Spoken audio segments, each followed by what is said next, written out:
What's up guys, it's Jughead here, just a down-to-earth guy trying to bring you some down-to-earth content. Welcome back to my Let's Watch One Piece series. Today we're going to be watching episodes 3 and 4.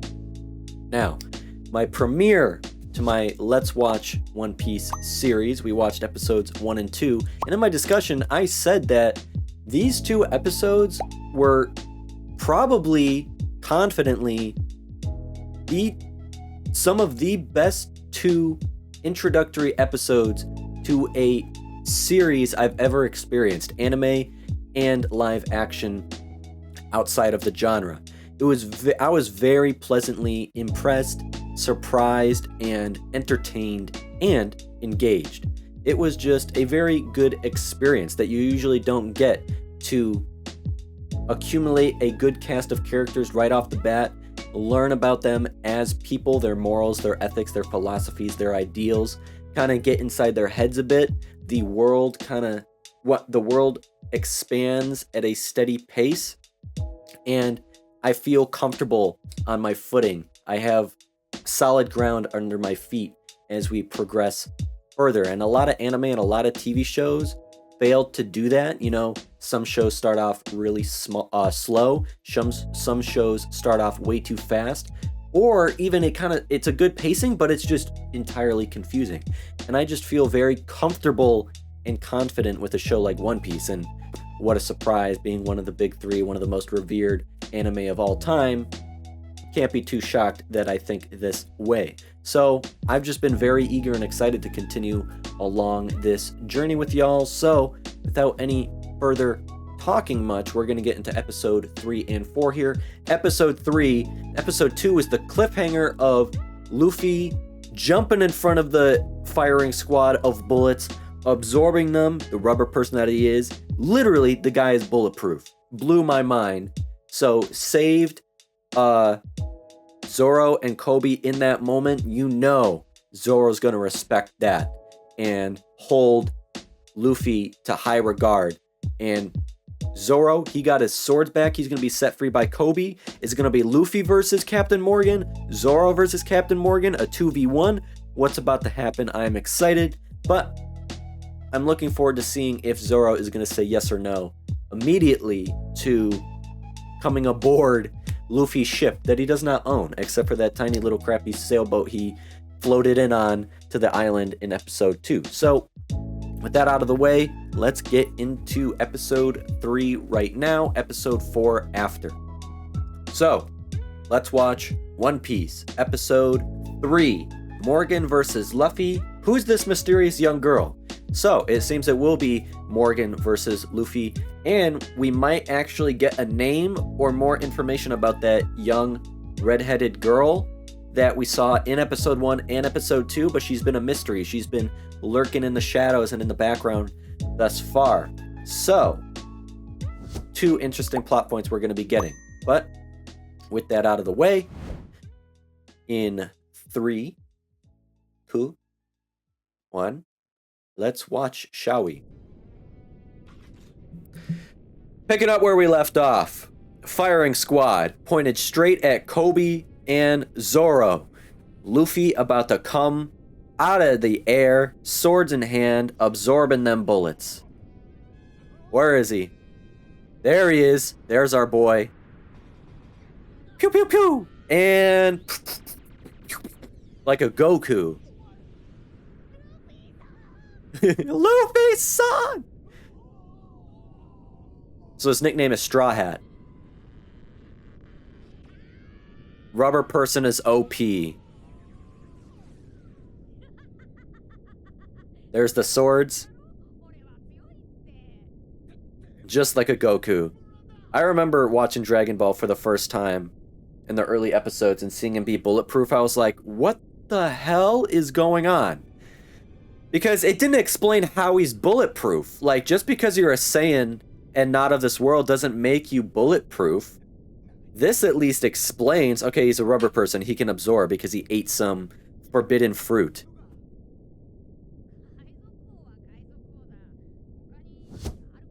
Are there any other meanings? Yep, and he's inspired you Even though you're witnessing that the Navy ain't shit right now. The One Piece. He said it.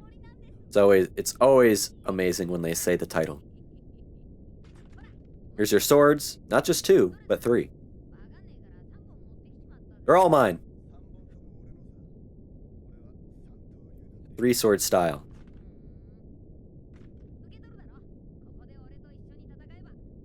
So, Samurai Champloo, we got Jin, dual wield, Mugen, 1 sword. Here, same voice actor as Mugen, taking all 3 swords, put it into 1 person. Hell yeah! Yeah, it's an easy choice. Die or become a member of your crew. I'll do that. Devil fruits, so it is forbidden. Oh, so it is a hidden treasure of the sea. Devil fruits, okay. Whoever eats one is said to gain seemingly unworldly abilities, so there's more than just one. He ate the gum fruit, made him a rubber person. Power to breathe fire, the power to cause tsunamis. There are also that sounds weird. Almost nothing is known about them. How did he get his hands on them? Lie in the Grand Line. The secrets to them. Displayed a devil power.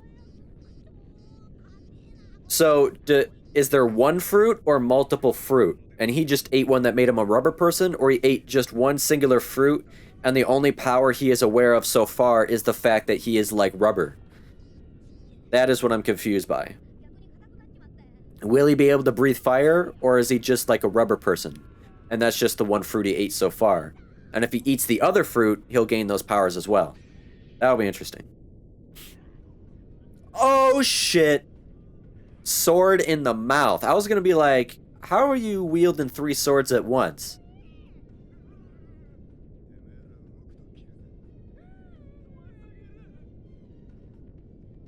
You gotta be having a strong jaw to be holding that on tight. And he's still able to talk with a sword in his mouth. He is a yep. He's not a criminal at heart, but he's a criminal on paper. What's your ambition?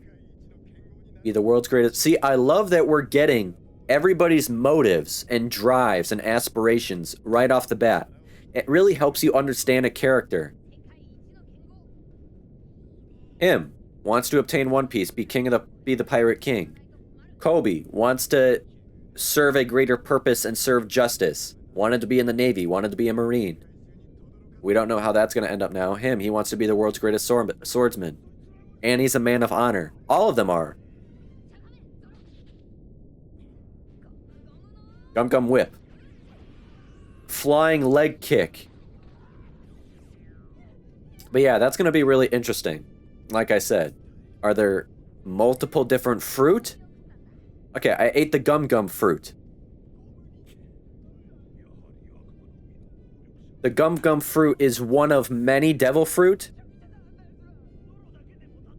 So, if he comes across more different species, he can eat that, and it'll just be like unlocking Exodia.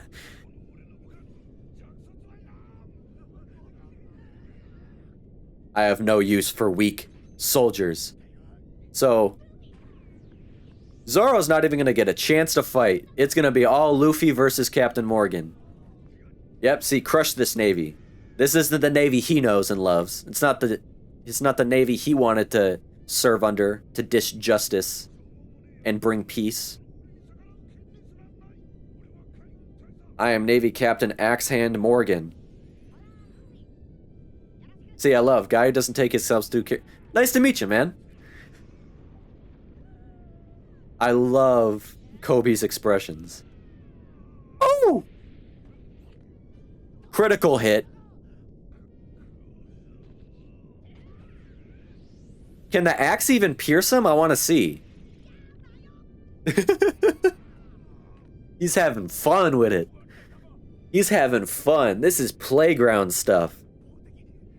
Yeah, he's just being trounced completely. See, now is he strong? Like, could he pick him up? Is he actually physically strong? I doubt it.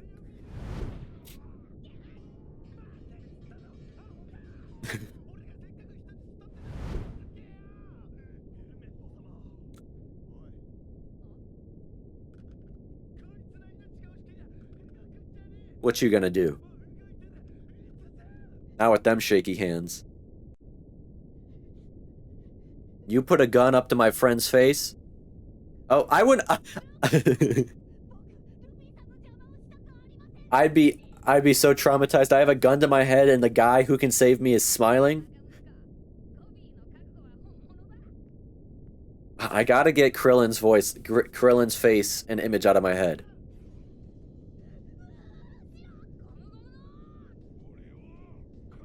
Double-handed. One fist going this way, one fist going this way.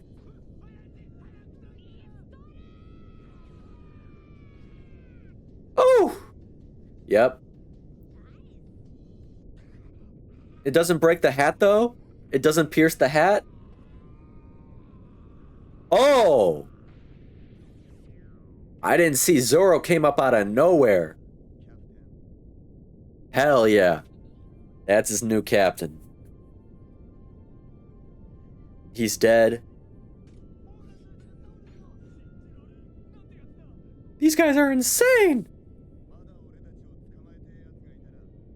Yeah, who wants a piece of this action?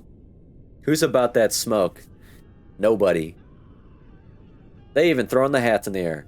Oh, they're happy. It's like the Red Ribbon Army thing.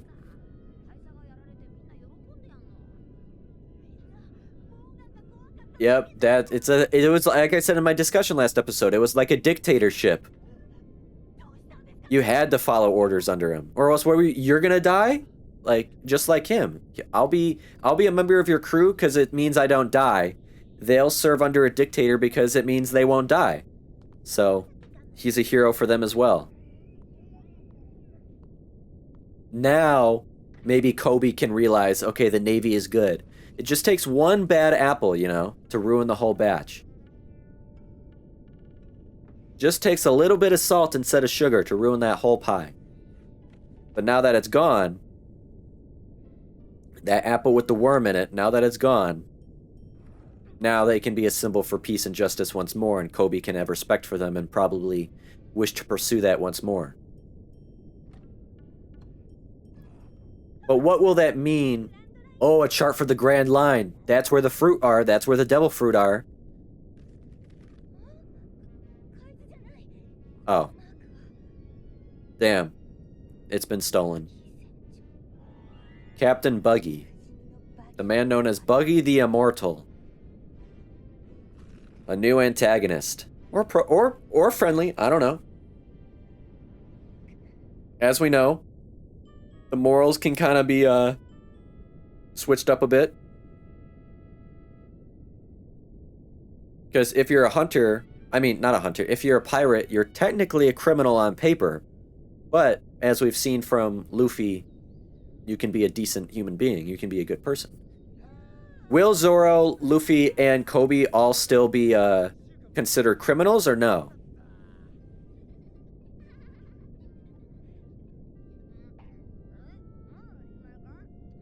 They're all hungry boys.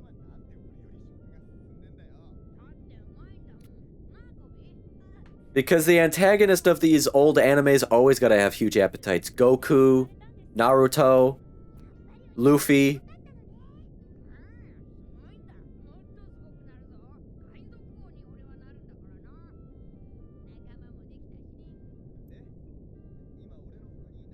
Nobody. So, you're gonna help me get more guys. Well, now we're in the middle. You were the beginning. Now we're technically in the middle. Nope, just you and Koby.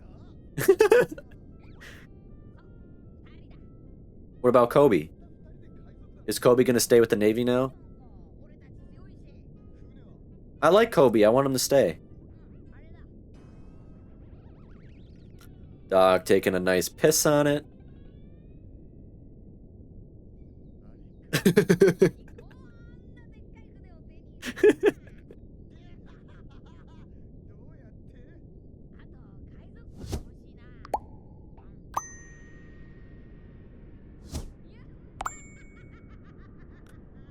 Don't let your dreams be dreams. Shout out to Shia LaBeouf. Shia LaBeouf. Oh, there's Koby. Yes, you did. You will not regret it.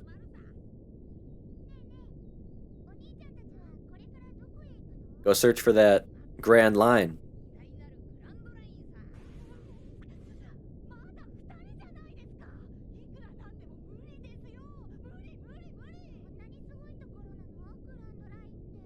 How does he know about the Grand Line? Well, I guess it's pretty famous, I guess. I'm the dumbass here. I don't know anything. This world has 2 oceans. Only 2. The giant continent that cuts them right... Okay. Where there's a town right in the middle of the Red Line. And the Grand Line goes through it at a right angle. And stretches around the world. It was said that Gold Roger, Pirate King, once obtained everything this world has to offer.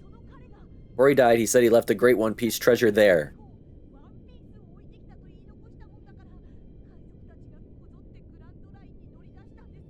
But nobody's made it yet.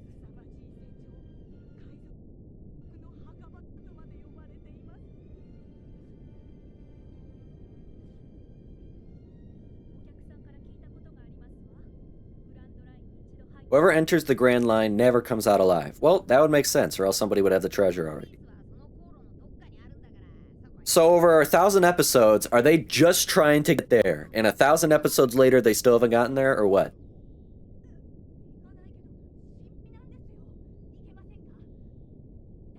Nothing wrong with that. But we are friends. So different than Hunter x Hunter. We're leading up to this value of friendship. And one of our main characters in Killua is learning about the entire concept of it. Well, here it's like 3 episodes in, we're friends, and I care about you. Nobody's fought for my sake and done what you've done for me. I never tried to fight for anything, but he rescued Zoro, tried to untie him. But you taught me how to live for my beliefs. Yep. You thought Luffy was crazy, but he got to you. Childhood, you want to join the Navy. Cool.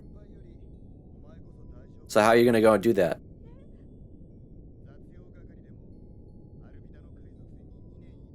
Yeah, you would be a very valued crew member because you spent 2 years on a pirate ship. Don't underestimate the navies. They find out... Oh... I was gonna say, I guess it's a double-edged sword. You have very valuable skills as a crew member if you want to join with Luffy. But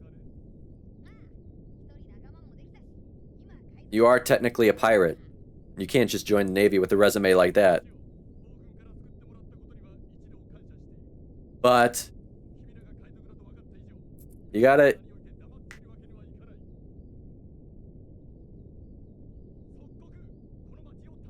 Yep.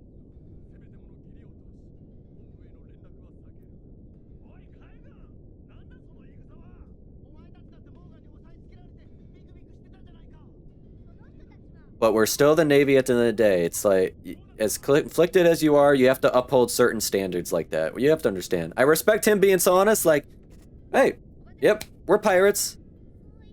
And they're like, hey, we understand, you know, like, you saved us, that's cool, but we are the Navy at the end of the day. We can't just not do anything. So, we're not going to call headquarters. We're going to let you go. We're not going to chase you, but you can't stay here. What are you going to do?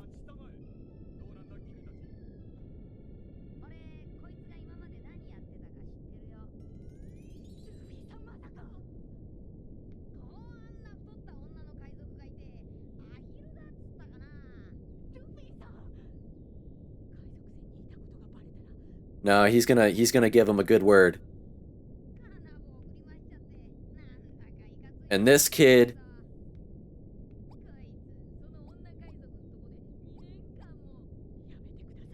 Uh-oh. Come on, don't do it. This is where I don't like honesty.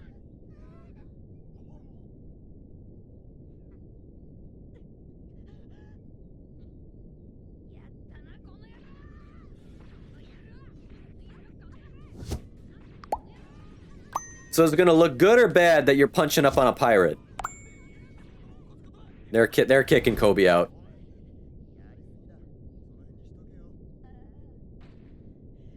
Yeah, that's where I don't... I'm very neutral on an alignment scale or a morality scale like that.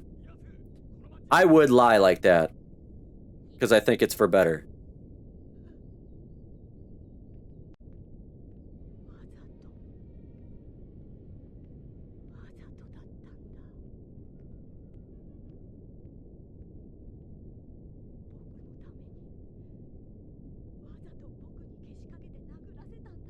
Ah, that's what I was kind of thinking.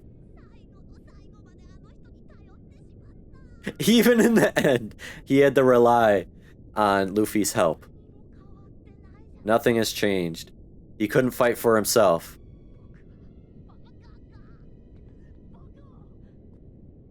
What?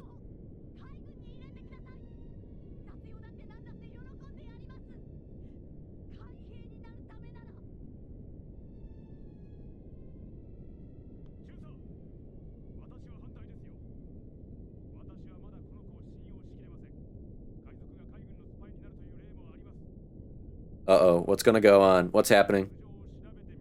Oh, no. Background check, you're gonna find out he was a chore boy for 2 years. What's the answer? What's the answer? Break his heart? Or not?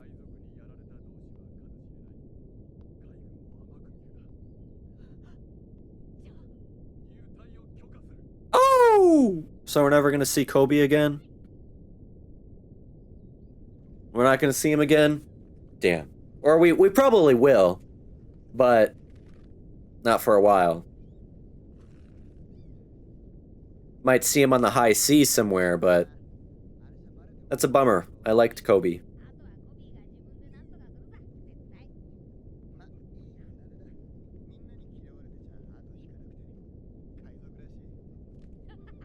Luffy did well, but he went the long route. Having punching him and fighting him. Whereas I would have just been like, yeah, he's not a part of my crew. Or, yeah, he was a part of a cruise ship that I was on, and he defeated this Alvida pirate girl. So yeah, he would be an excellent fit for the Navy. I would lie like that. This guy went on, like, let's have a fist fight, and then he can join.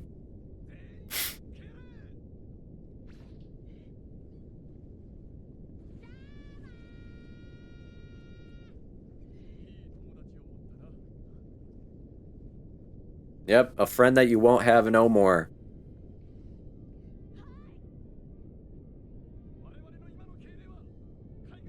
A violation of naval law.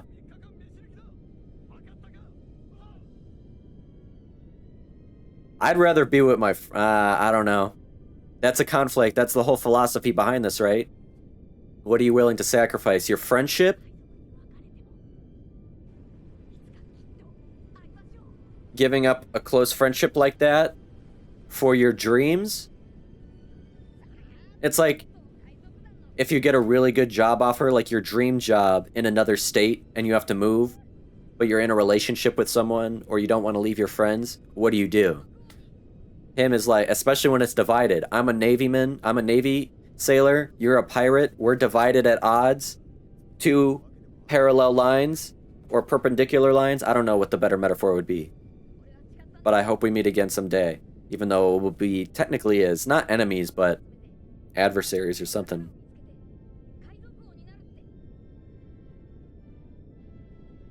Wait, what was that image? Who's that man that he once knew? Okay, which adult gave him that straw hat? Had red hair. So that's going to be someone to remember in the future. Did that person give him the devil fruit? Or is that where he got the devil fruit from? Did he used to be a crew member on some other pirate ship? Or where he came from? That'll be interesting to know now. Because obviously that was Luffy as a little kid, and the guy was putting the straw hat on him. So that'll be interesting. This was an excellent episode. Holy shit.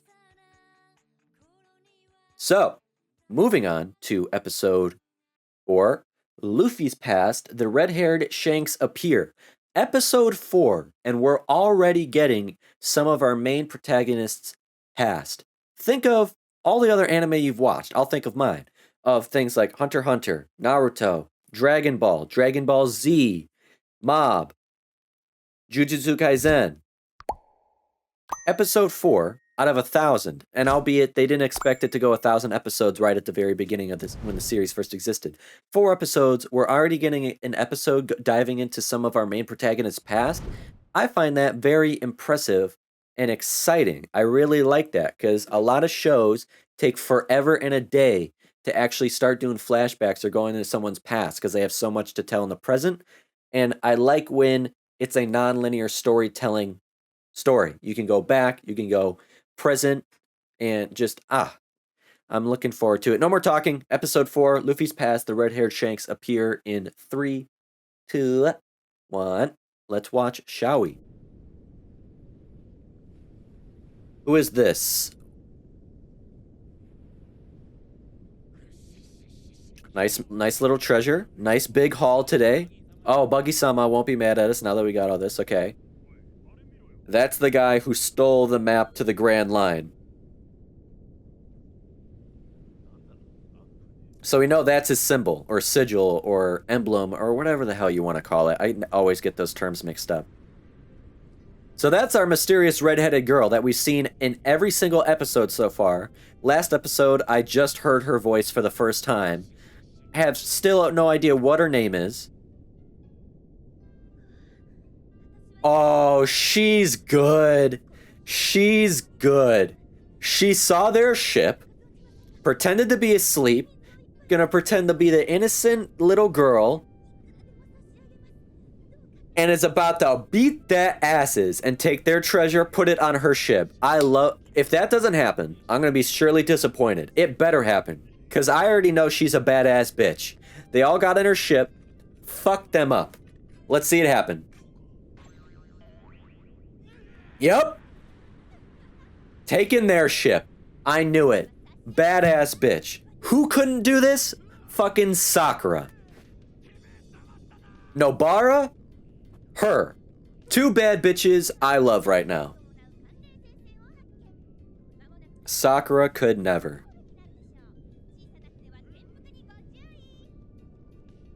I love her. I like her. Bad bitch energy. We love it. Peace. Toodaloo. Bingo. Oh well. Dog eat dog world.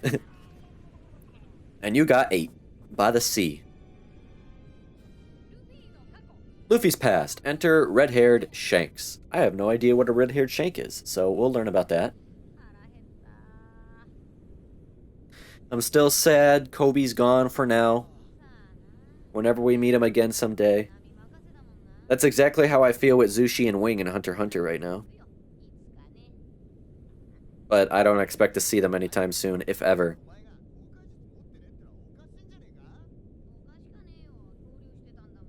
Hey, go with the flow. I like this attitude.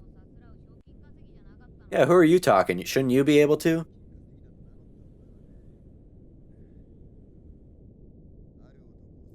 I set onto the sea in search of a certain man. Who is it? Oh.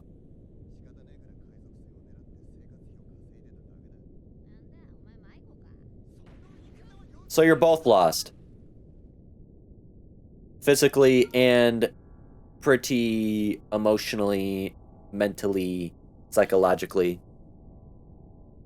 Who? Who's Shanks? He has a dear attachment to that hat.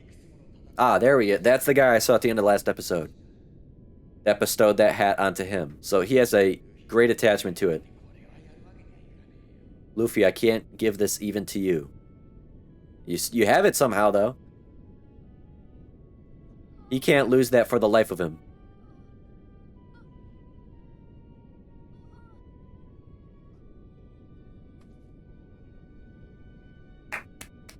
Oh. Whoa, he looks just like him. He looks just like Luffy. Was that his dad or his brother?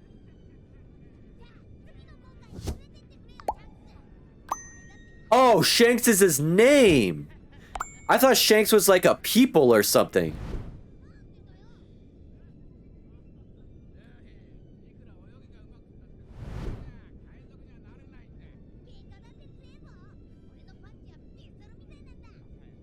So this is from a very long time ago. So he was a popular kid in his hometown, wherever he's from. Everybody knows his name. I would assume because everybody knows him, so by extension, people know who he is. That's going to be out...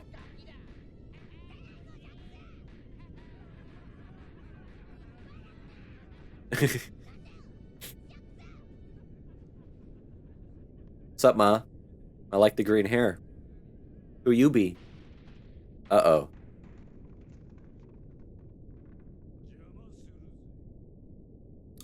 What a... He does not pass the vibe check. He ruined the vibe.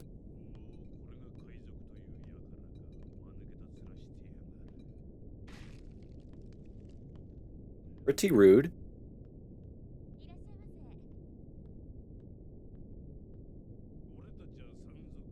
Mountain bandits.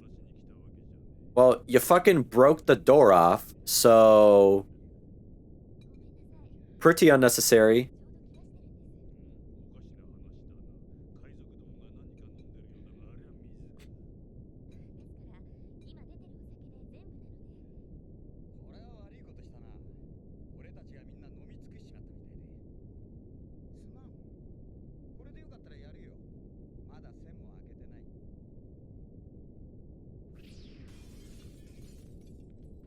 Ah, so you're just a jackass. There's an 8 million berry bounty on my head. Well, you just got him soaked, so now he's mad.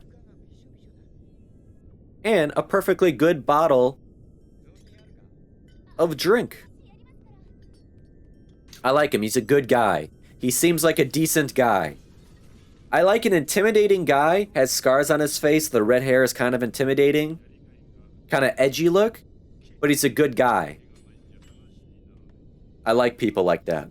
I don't like jackasses. I like a Hisoka character. I don't really think Hisoka is a bad guy in Hunter x Hunter. I just like edgier looking characters who are at the end of the day kind of still honorable, still decent.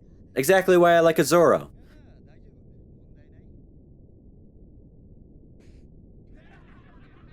See, don't take himself too seriously. He's laughing about it. That's how you earn greater respect. You don't know what cool is, kid. You fight when you have to, not when you want to. You have much to learn, little kid.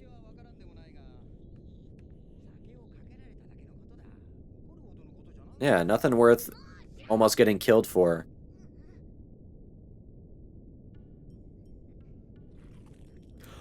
Oh! Yeah, but he's eating your treasure.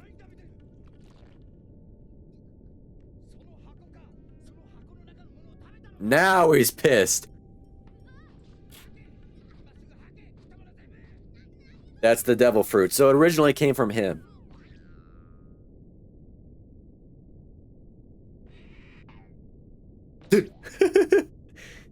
Quick effect. It takes quick effect. Gum fruit. It's known as one of the many devil fruit. It turns your body to rubber and makes you lose the ability to swim for the rest of your life. Ah.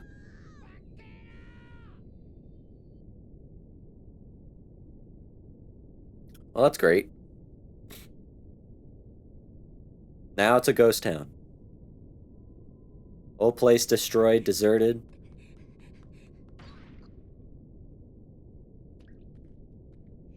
This asshole.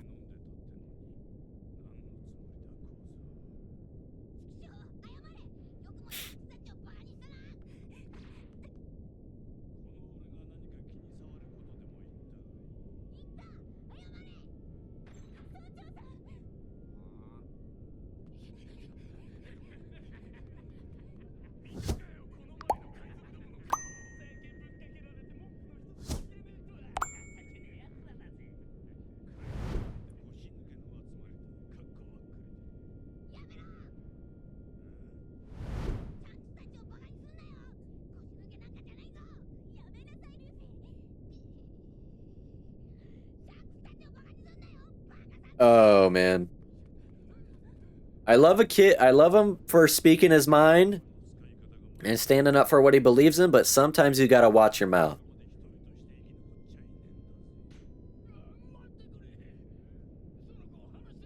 Yeah, but he already ate that devil fruit. You about to find out that sword about to do nothing to him.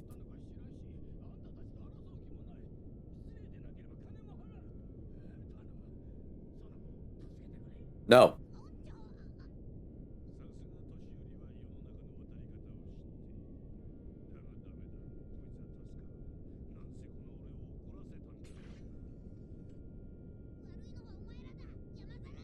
You mountain apes.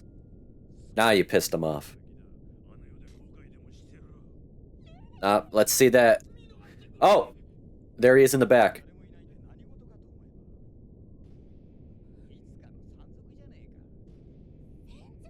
Hell yeah. They ain't all talk. Fuck you.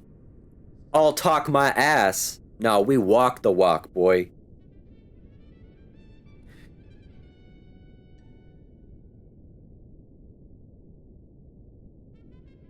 See, the pirates aren't the bad guys.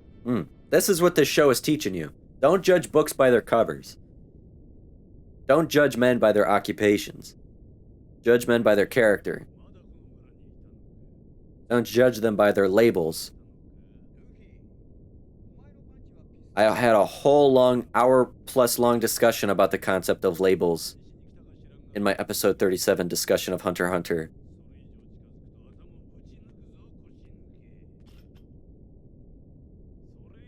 I love this group of guys. I love him for what he stands for.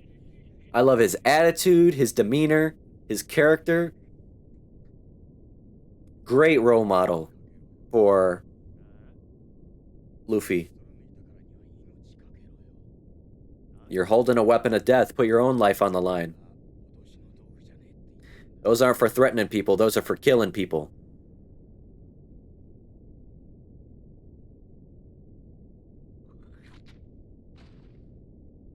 He dead.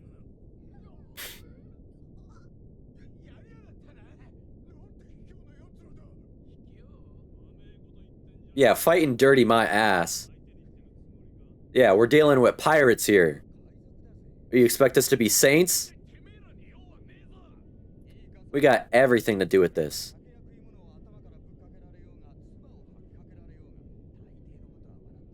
Yep.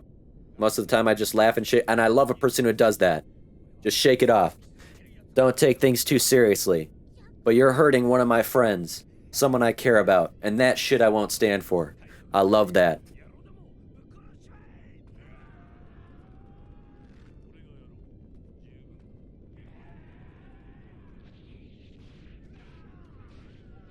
Yep, this is who Luffy looks up to.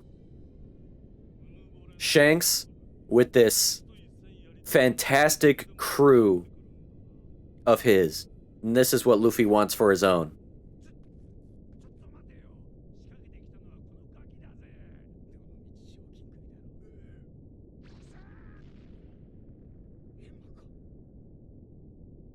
Uh-oh, he took the kid.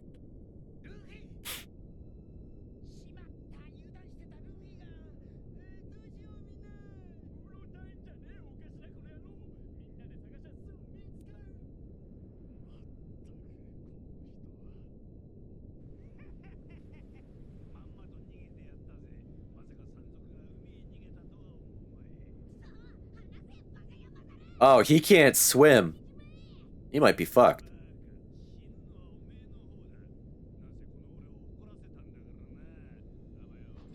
Oh shit, he can't swim.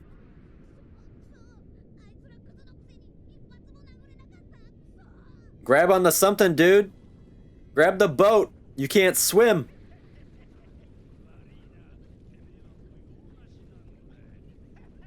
Why aren't you allowed to swim as a rubber person?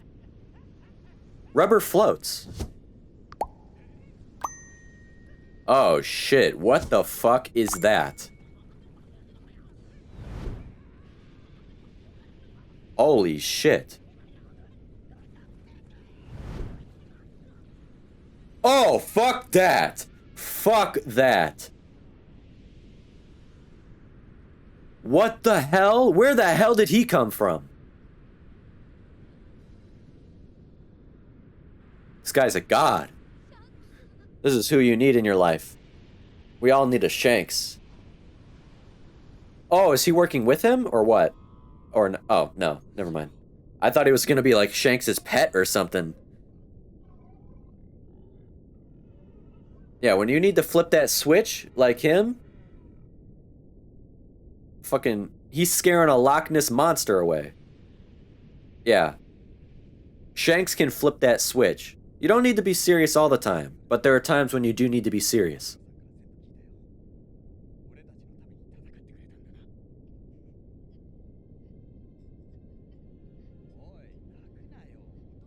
Yeah, you're a man now. They said you were just a kid before, but you stood up for your fellow friend. Holy shit, you lost an arm! He lost his arm. And even him, he's not taking it too seriously, just how he laughed it off in the before. It's just an arm. Where anybody else would be freaking the hell out that they lost an arm.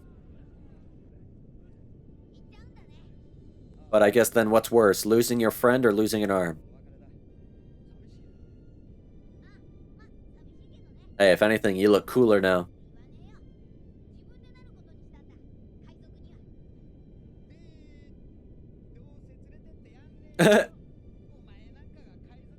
Oh, so now he has something to prove.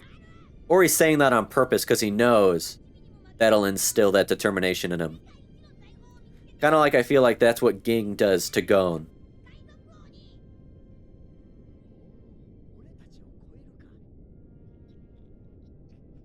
Well, here's the hat.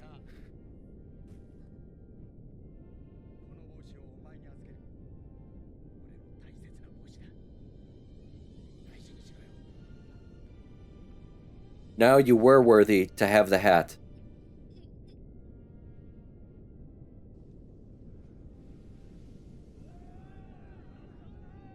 Hell yeah. What a great backstory. Such an interesting character, too. Again, just the idea that just because you're labeled that you're a pirate doesn't mean you're a bad person. This guy is a very good person. So is Luffy. So is Zoro.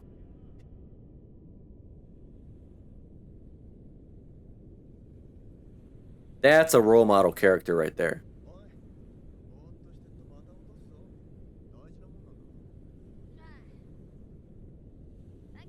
And that was years ago. Because Luffy was very little back then. So I don't know how, maybe it's been like 5 years or so. Till he was old enough to go out on his own. So he's been a rubber person for quite a while. And I wonder where he is in all of this. Obviously, we're going to meet him sometime in the future. Just, whoo, grab the bird.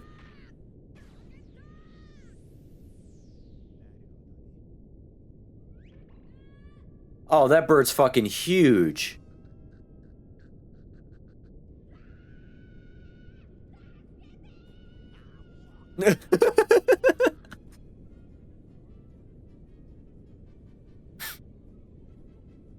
Oh, they about to get run over. Meaning they're close by that red-headed girl.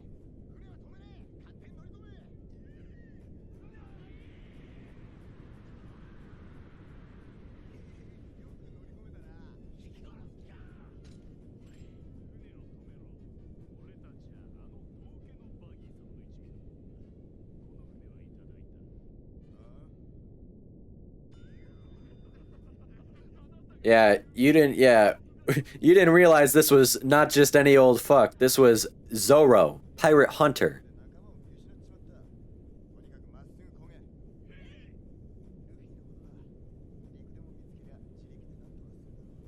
Yeah, he better find land. He can't swim.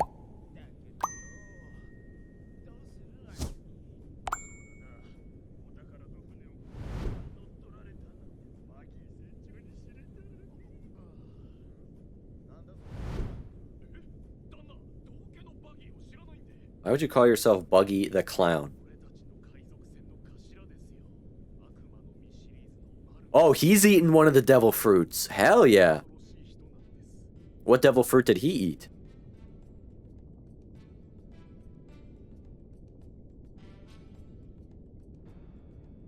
Okay, well, that ship ain't blending into anything. You can see that from 10 miles away.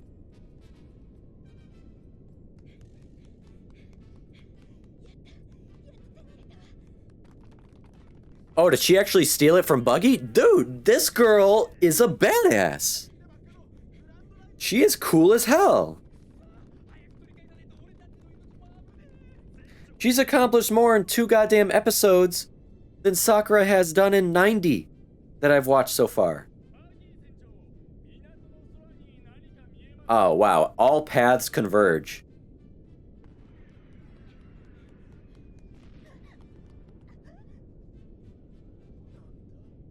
Is it a bird? Is it a plane? Is it Superman? Nope, it's a bird.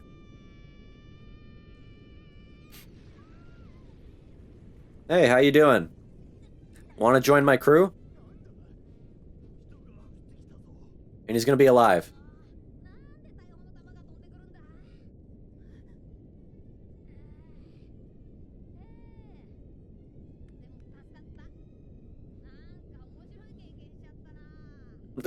Pretty neat experience, if I'd say so myself. What's up, Ma? Pretty badass, right? Nice. 4 for 4 so far. Holy crap. So, let's discuss. This is going to be a long one, so hunker down. We're picking up right where we left off in episode 2. Episode 3, like I said in my last discussion, Luffy, without hesitation, used himself as a human shield to protect both Koby and Zoro, 2 people he can barely even call acquaintances still by this point. And knowing, or at least learning more of Zoro's personality and character traits, a selfless, honorable, brave act like that is something I'm sure he both admires and respects. Let alone, you see a kid literally absorb the oncoming fury of a firing squad, witness your bulletproof savior. I'd also definitely be like, yeah, I'm gonna stick around with this guy here. He's special. He's a badass. Though, I'm curious and looking forward to how Oda is his name, right? Creator of One Piece. I'll just call him Oda. How he, as the story goes on, manages to present actual danger to someone like Luffy, where risk is actually involved. His life can actually be on the line in situations, because that's key to delivering thrill and suspense. The question of how do you put a kid who is essentially bulletproof, seemingly sword or blunt trauma proof, in real danger and in imminent threat, that allows us as viewers to become more closely attached and to value his life. Because personally, it's hard for me to get attached to immortal characters. Now, I'm not saying he's immortal, but man's is hard to kill, okay? As I compared Luffy to Goku at the start of the reaction, since Goku is bulletproof too, a big problem for me when I first ventured into Dragon Ball from the very beginning was finding any way to grow attached to a character that is seemingly immortal and invincible, just a juggernaut of a kid, especially early on, before multiple Budokai Tenkaichi tournaments and all manner of different abilities and strong adversaries. Before the multiple Budokai Tenkaichi tournaments, the heavy, deep plotline stuff, back when it was primarily Red Ribbon Army story, guns and bullets were the biggest threat, but they'd always have Goku struggling in moments could easily end in 5 seconds if they used his abilities to its peak potential. Same with a lot of Marvel superheroes. Like the Hulk is one of my favorite Marvel superheroes. Yet they underpower him so much because if you actually brought him to the potential that he is in the comics and everything, it would be a wrap in 5 seconds flat. So it just gets pandering in the beginning sometimes. Then as the story progressed through Dragon Ball, I became incredibly more attached as the concept of mortality and the presence and existence of actual real danger, even death, was a possibility. But even still, by the time you get to that, it's why I'm still more attached to characters like Piccolo or Tien or even Krillin. So bringing that idea back to One Piece, I'm sure it will be similar. You can't just push readers and watchers immediately into the deep end. There will be a buildup. We got guns and swords and cannons now, but I have to guess there must be some sort of, what do I want to use? Power system, magical mechanics, I don't know, that exist in this world. I'm just like nowhere near that point yet, of course. They're not going to introduce that this early. Like, I'm only 4 episodes in, of course. I got to be patient. It's just going to be something in the back of my mind I'll kind of be thinking about as I witness Luffy get into his shenanigans and other chaos. I think then it will be no surprise you might see me veer my attachment to Zoro as a result. Just as I did to other known mortals in Dragon Ball, this mortal here, Zoro, is where I think most of my emotional investment will be deposited. I also personally just gravitate towards characters like him more. He fits that bill with the personality and attitude he possesses, as well as being a swordsman. I'm a sucker for swords and swordsmen, okay? Samurai Champloo, Yajirobe from Dragon Ball, I wish he was more prevalent. Like, I loved his shining moment cutting Vegeta's tail off, but that was kind of it for him, sadly. At least where I'm at right now in the story. It's why I'm eager to start something like Demon Slayer someday in the future. Samurai films are the shit to me. Akira Kurosawa is one of my top 3 directors of all time, with movies like Seven Samurai, Yojimbo, Sanjuro, Kagemusha, other movies like Shogun Assassin out there. So yeah, Zoro gonna be like a favorite of mine, no doubt, simply because of all of that amalgamated together.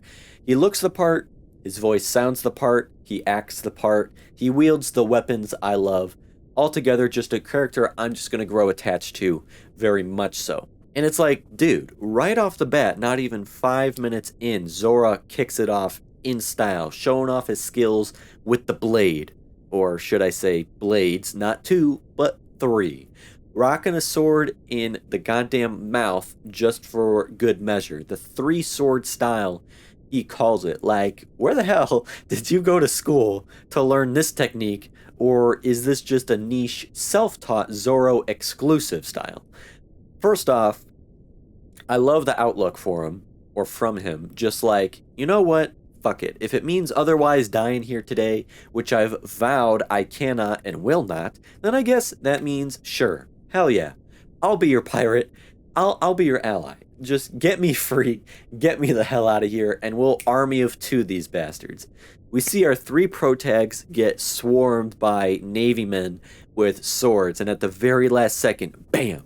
Zoro with the power pose. Katana in each hand, biting down on the grip of the 3rd katana in his mouth, doing exactly for Luffy and Koby what Luffy did for him. Returning the favor, paying respect with honor, and defending who honored and defended him. Luffy shielded him with his body from a hail of bullets. Zoro shields with his body a swarm of swords. Of course, he didn't want to die himself, and he's obviously protecting himself, but I also really liked that mirror image that I at least captured. Kind of the first time we're getting this message of, I got your back when you got mine. Like some literal army of 2 stuff. Did anybody play that game back in the day? That was the shit. That was like one of the first games I played on my 360 when I first got it. It was so sick, but it's what I think of right away. We have learned the motives and desires for Luffy and Koby already, and quite in depth on top of it. If you watched my previous discussion, you know I went into that topic for quite a bit because the episodes themselves went into it with some depth. Not just a sprinkle or a dash, but legit. Full-on sentences, full-on dialogue, straight in your face. Here are the character motives and drives. Listen, take note. I love that. We get introduced to our 3rd character, Zoro, last episode, and immediately we receive his motive too, wasting no time to understand our characters on deeper levels so that emotion and impact can be delivered to our senses and pull at our heartstrings sooner and harder. Zoro vows to be a pirate alongside Luffy because he refuses to die, and by refusing to die, it means he is now a criminal of the government. But he is holding his own ambitions above all else. Don't take it away from him or get in his way. Match is made in heaven, really. Two people with ultimate ambition, both of their names being known worldwide. Luffy being the pirate king, the wealthiest and most famous in the world. Zoro, the greatest swordsman in the world, wanting to become his world's Miyamoto Musashi by comparison. Those are some of the best friendships you can have. I see these two becoming very close friends, comrades, almost brothers maybe in the future. But to have someone with the same level of passion and motivation as you, someone who pushes you and lifts you when you, as a goal-oriented person, has a fellow goal-oriented friend, instead of being the one person, in a friend group of lazy bums, and you feel out of place, you are who you associate with, really. Like, even the Navy said it themselves. They can't even take Zoro on his own, but allied with a rubber person, someone who's actually consumed a devil fruit, they feel they got no chance. And I feel like that's going to carry over as they continue to journey on together. Everybody seems to already know the name Zoro, and we'll see the name Luffy start to carry over the seas as well. And they're going to be a powerhouse duo complementing each other. Luffy may be the bull in a china shop, brute force, guns blazing, simple yet effective, while Zoro might be the operate more efficiently, nuanced, and intricate with his movements, a tactician of his craft, blink and you might miss it type stuff. The two of them against Captain Morgan so early on, like fighting your first boss in an MMO or something, and seeing how well-rounded your raid team is, like how good your character build is. This is our first mini-boss so soon to display how entertaining and hype they'll be to watch later on as they get closer and develop more of a bond while honing in on their own individual skill sets as well.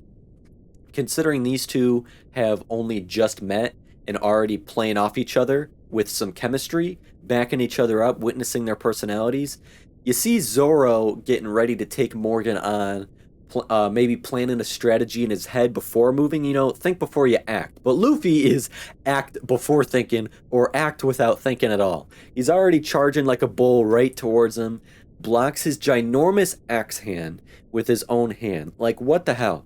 This is another question.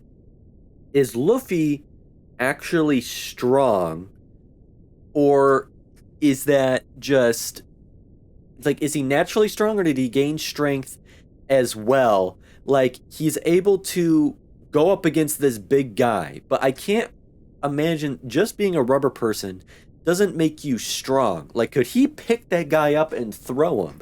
Or is your strength still limited to your base level human strength, but whatever advantages come with being a rubber person? I don't know. That was just confusing to me. Like, how does being a rubber person allow you to block the axe or try and punch it? Like, that's what I don't really understand. But maybe someone can explain, or if it's just something I'll have to witness later on as I go through episodes. And I don't know how old he is and how many conflicts or fights he's gotten into since having his powers, but you see he's either incredibly quick on his feet, or he's experienced enough that he's developed his own techniques and styles, like the whip move, or when he was on the ship. Just back when he was on the ship, and here you see all these different moves that he's making. Even he even has nicknames for the move. So I guess that should tell me the answer. I also loved in this scene, just want to take a quick moment to shout Koby out. We know what his dream was, and then seeing that dream corrupted, he knows he can't do anything. So he yells out, "Beat this Navy," or whatever he said, because this is not the Navy he knows and dreams of joining. Beat this Navy. Defeat this injustice. If this is how the Navy is, I want to see you crush him. And when he's held at gunpoint, he toughens up and stands his ground, tells Luffy not to worry about him, don't let me get in your way, even if it means I die. Remember, Koby looked up to Luffy and admired him because he said he is willing to die for his dream. It's what was almost that epiphanic event for him. And now You see Koby willing to die for what he believes in, or at least stake his life and be brave and stand his own ground instead of cowering. Luffy is already bleeding off onto others in a good way. You start to get the sense he will in the future be a good captain because he can inspire others, and that's what you need most. We've already seen him inspire Koby and Zoro. Zoro swiftly comes in to try and save Luffy as he punches Helmeppo away from Koby. I imagine Zoro sliced Captain Morgan. They didn't really show it. I didn't really get to see it. I imagine for censorship purposes maybe. Refers to Luffy as Captain. Hell yeah, chef's kiss moment right there. All we see is Captain Morgan dead on the ground. Axe didn't pierce Luffy's hat or head. Also, Luffy being the distraction as the chaotic loud one, perfect for Zoro to come in at lightning speed when he sees the opening to strike. That where I think they're going to have some great chemistry and bounce off each other. Exactly why you can't take both of them on at the same time. Too much to handle at once. But I'm like, are the swords and axes getting stopped by Luffy himself? Or is the damn hat? Like, both times, episode 1 and here, episode 3, I've seen swords come down on his head to either snap in half or get fully stopped. But I'm like, that shit should still fuck up the hat. The hat itself should still be cut up down the middle. You know, is the hat magic or made out of some super strong fibrous material or something that I don't know yet? Or is it just me overthinking in an irrelevant detail like, they don't, I don't know. Remember, no spoilers. I'm just asking myself these questions. Like when the axe came down on his head, sure, it doesn't pierce his head, but it should still, the hat is on top of the head. It should still like destroy the hat. Again with the swords back in episode 1 as well. Kind of the same thing with the bullets that he got shot in the firing squad. It went through his clothes. There were no holes in his clothes. I don't know. But we also got really cool, important information regarding the mysterious special fruit Luffy ate that's turned him into a rubber person. I was not expecting that. The gum gum fruit or the devil fruit seemed like such a supernatural, coveted, almost esoteric treasure to me. I was anticipating getting little bits of and pieces of information that I'd like have to glue together myself, like dangling a carrot on a string like I'm a damn donkey, because so many shows do that, you know? That's what I'm really appreciating so soon into One Piece. It's like Oda wanted to get all of the formalities out of the way. Let's just get all the obvious vanilla questions answered so that then we can just go fucking crazy, super creative. I don't want to limit myself storytelling wise by having the storyboard and strategically place when early plotline development stuff is delivered. I gave them 2 episodes showcasing Luffy's powers.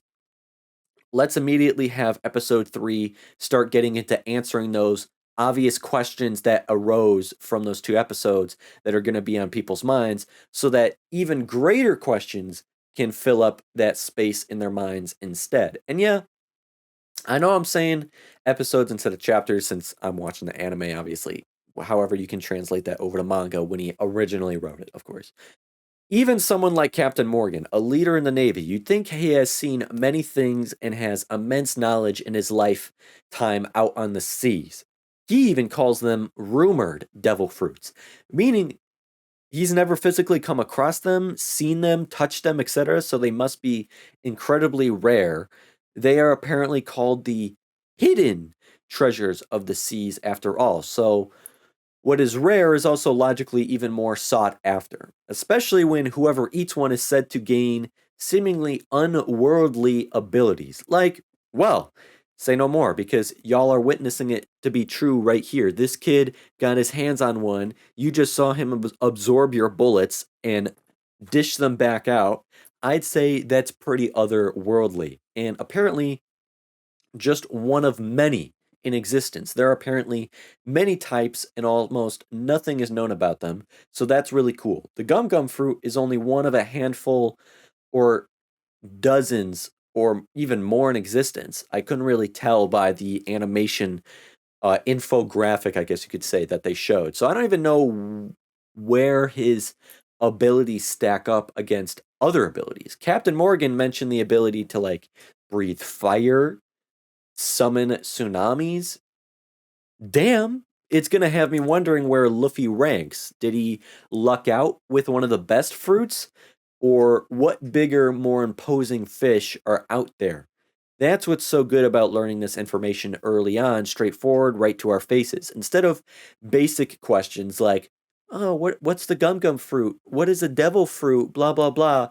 We get those questions out of the way to make room for the more fascinating, broader questions like, ooh, what other fruit is out there? What other abilities can one possess? How strong or weak is Luffy's ability compared to the others who eat other fruits? Who else out there has eaten a fruit, and when will we meet them? Can someone consume multiple fruit and become like a fucking Superman level overpowered that has like 10 different abilities built into one person? Like all of the incredible like all of the Incredibles combined or some shit? Those questions are so much more exciting and have me way more eager to keep watching. That's how you keep people engaged with your creation, especially right in the beginning, even more so with people like me who choose anime before manga. Again, I just got to remark all this info in just 3 episodes, dude. Not even. I'm still talking about the first 5 minutes of episode 3 here. Just, bro, just so many shows I've watched where 3 episodes blow by and I'm like, has anything happened? I'm like the John Travolta meme in Pulp Fiction. Like, has anything happened? Or shows that rely on pure action to keep you entertained. And I've said it from the beginning of this channel, I value dialogue and storytelling way more than action. Character development, emotion, dialogue, symbolism, world building, lore, etc. is what keeps me engaged and invested. I got my ranked list of favorite films and shows that I constantly update as I watch, and it's so clear that that's the case with me if you just go down the list. So, I literally can't wait for One Piece to make me cry, for example, or have me drop in my head to my desk, just having me jaw dropped or giving me goosebumps from stellar dialogue. And I mean,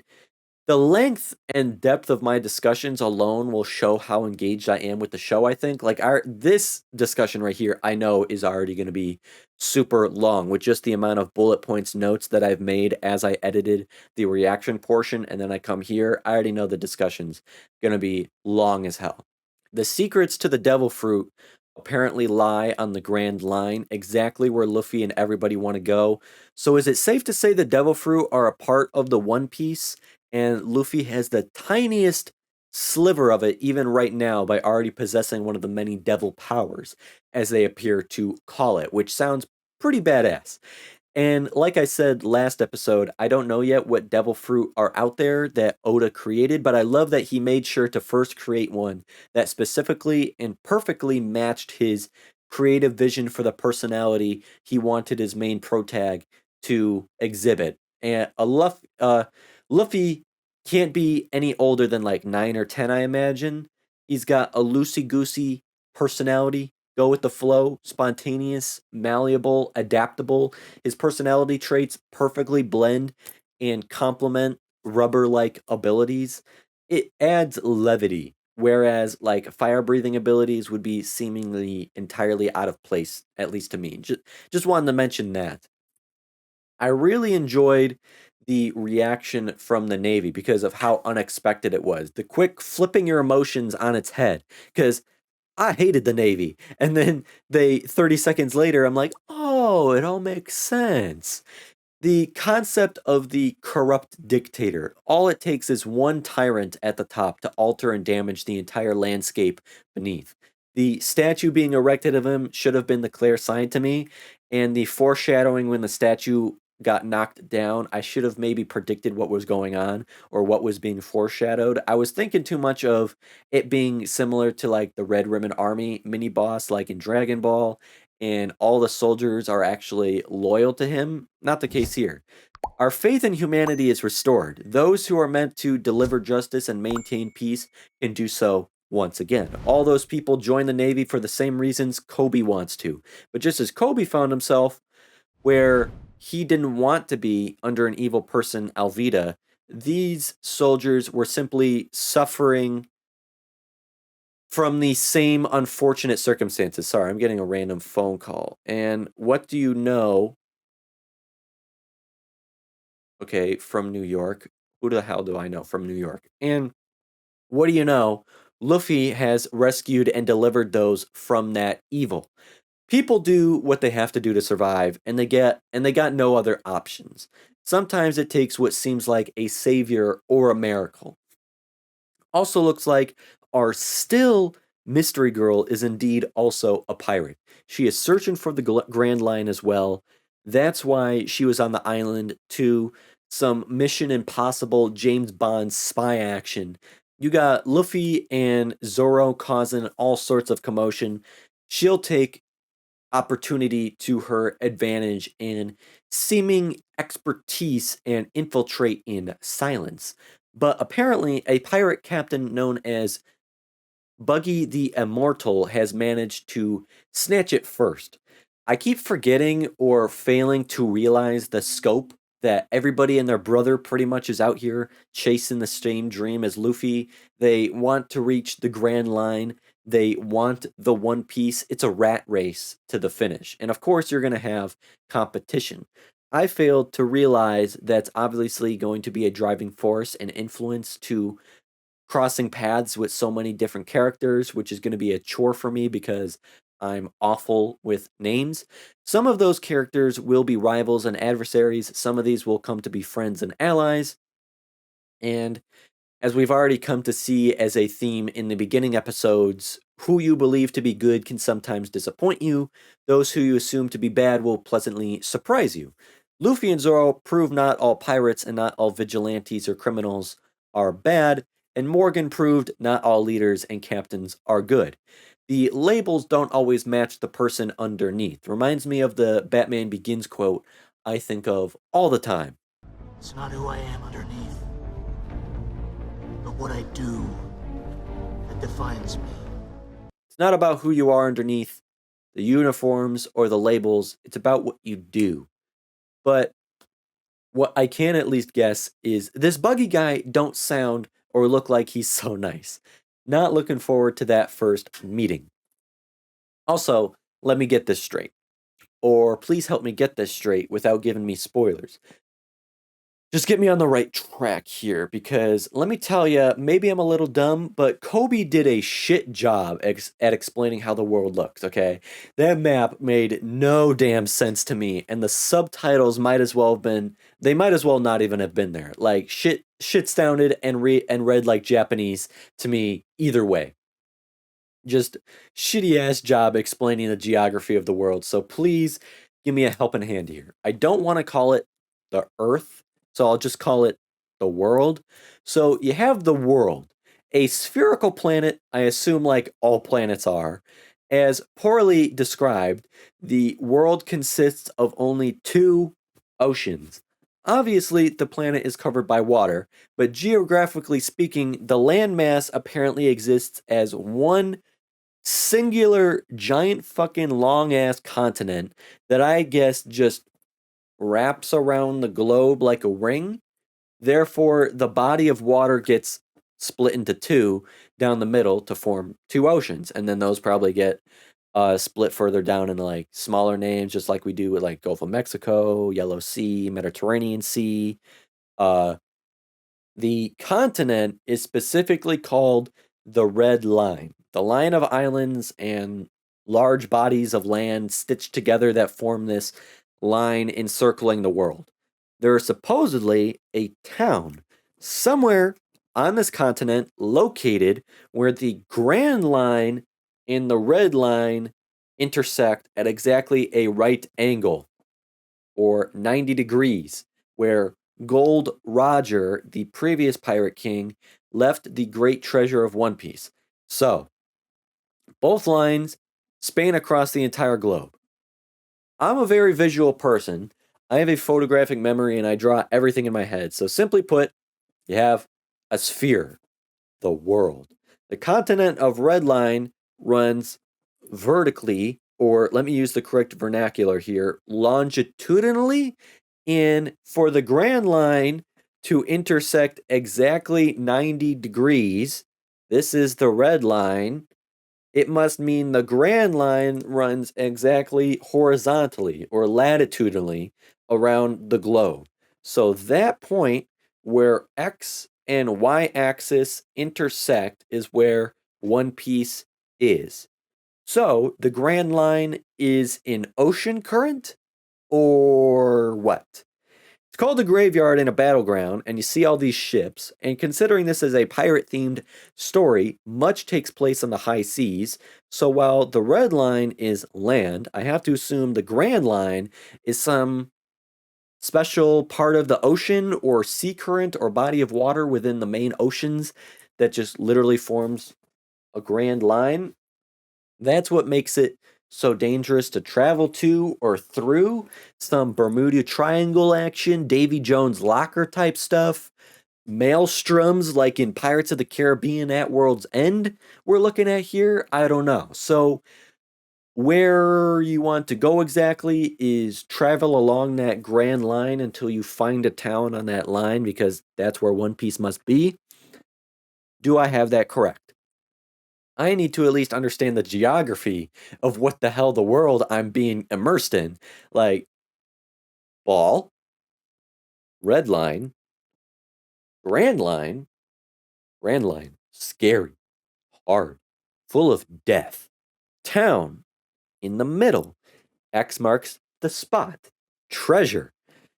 Considering there's 1,000 episodes, must be really damn difficult to get there. Moving on, the emotion displayed by Koby to Luffy was pure gold. The phrase, the power of friendship, sure, it's corny as hell sometimes, but you know what? I love corny. When corny is done correctly, it's not truly corny at all. Some writers just make shit torturously corny, where others can legit just make you cry from sadness or joy because they know what they're doing. I'm corny as hell myself, and friendship truly is powerful, especially in storytelling. I think so many scenes in films and TV that have made me cry have been through the display of emotions behind powerful, strong friendship, either around reunion or death, loyalty or betrayal, etc. This scene contrasts so much to other anime I'm currently watching, and perhaps social dynamics in general. In Hunter x Hunter, episode 37, for example, maybe my favorite episode so far, and by a mile my favorite discussion that I've had, that I just did a couple weeks ago, that episode deeply explored friendship and emotional vulnerability alongside a host of other philosophical topics I went deep as hell into. But it took 37 episodes to get to that point, to really hear those words like, you're my friend, we're friends, I like you. Or in Naruto, where I'm at right now, episode 87, 88, somewhere around there, friendship is kind of complicated. Much is assumed, not much is spoken. I think you know what I mean. Mob Psycho explores very good, strong philosophical, sociological concepts, popularity, friendship, genuine connection, belonging, etc. Jujutsu Kaisen hasn't directly shown this emotional side yet, but I'm like nowhere into the show yet. But 3 episodes in here, we have Koby openly speaking from his heart in a room full of strangers and people he's only just met, opening himself up emotionally and vulnerably to tell Luffy he is worried about him and he doesn't want him to go. He even says, "Is that so wrong?" Like he's standing his ground, confident in his feelings. We love that. Even though he has only just met Luffy, he thinks the two of them as friends and hopes Luffy feels the same sentiment. And you see Luffy give what I already know is going to be that iconic smile of his. Tells him they will always be friends, even if the two part ways. All you need is that one friend, man. I don't do surface level friendships myself. They're exhausting to me personally. I hold the word friend to high standard as well, just as I do the words care and love. If I call you my friend, that's big. If I tell you I love you, that's even deeper. I have maybe 5 friends in my life who hold their own places. They have their own corners in my heart who I love. Actual friends. The rest that I see sometimes, like when groups get together to hang out or stuff like that, those are acquaintances. I'm very tight knit. I'm happy with my small circle of close friends that I would do anything for, and I know they would do anything for me. That kind of love and loyalty that cuts through diamonds, man. My contacts list in my phone is short. I got very few people I want to talk to versus the people out there with like an endless list of contacts and phone numbers. They're friends with everybody, super popular, everybody knows their name, but you never know how many of those friendships are genuine and how many are shallow surface level. I don't know. I know people who like having those levels inspections of friendship, like the ones you just casually hang out with versus casual close best friends. Not me. I don't do that. You're either friend or not. Either you know everything about me or I'm a mystery. I care about you a ton or pretty much not at all. I love you or I don't even think about you. Friendship is either the hardest simple thing in life or the simplest complex thing in life. I don't know which one I would rather say. Everybody is different. That's just how I am. So when I look at friendships in film or shows, I'm always taking it through my own lens and my own standards. And I always respect and promote being open and honest and vulnerable. That's why this scene hits so good to me here. A kid surrounded by others he can expose his emotions with. Who knows if Kobe's ever been able to do that before? He admits he's never had friends in his life before now, let alone someone who would fight for his sake and his life, putting their own life on the line for his, and anyone who inspired him as much to fight for anything himself. Like I said, all you need is that one person to come around. How special it can be for the paths of two individual lives to cross, however long or short a moment in time, and just how much can transpire in that time. We witnessed it here across 3 episodes, which was what, I don't know, a few days, but Koby has blossomed. Kobe's life has changed forever. His demeanor, his attitude, his very being has changed forever. You have people like that in your life, and you are that in someone else's life. And if there's any shit worth holding firmly onto, it's this. So to get all of that, it made the last favor Luffy gave to Koby just moments later even that much more special. Remember, even I was tricked and outwitted by Luffy here. I had no idea what he was trying to do or what he was doing. If I was in that position, I would have lied straight up to try and help my friend out. So it just goes to show Luffy stands on a moral high ground above me. He is honest and straightforward, and he faces consequences as they come instead of exerting the extra energy needed to try and constantly maneuver as to avoid them in life, which makes him even stronger and way more mature than I kind of previously considered him to be. I know some in the comments of the previous video were saying Luffy is more mature than I perceive him to be, and I'll give that to you. Again, can't be more than like 8 or 9. Reminds me of a Goku, though Goku told the truth more so out of like just naivety and innocence and not really knowing any better. Goku was clueless a lot of the time, whereas Luffy here tells the truth and doesn't hide anything because that's just how he is. That's how he likes to operate. He doesn't care. His confidence carries himself into every situation, and he can't really get upset at the Navy now that they are no longer bound by a tyrant. They got to upkeep the standards and practices of their institution, or else they'll just crumble. They must do what they are obligated, though, as pure human beings, they allow their rescuers the opportunity to leave immediately. That is the thank you that they can give them.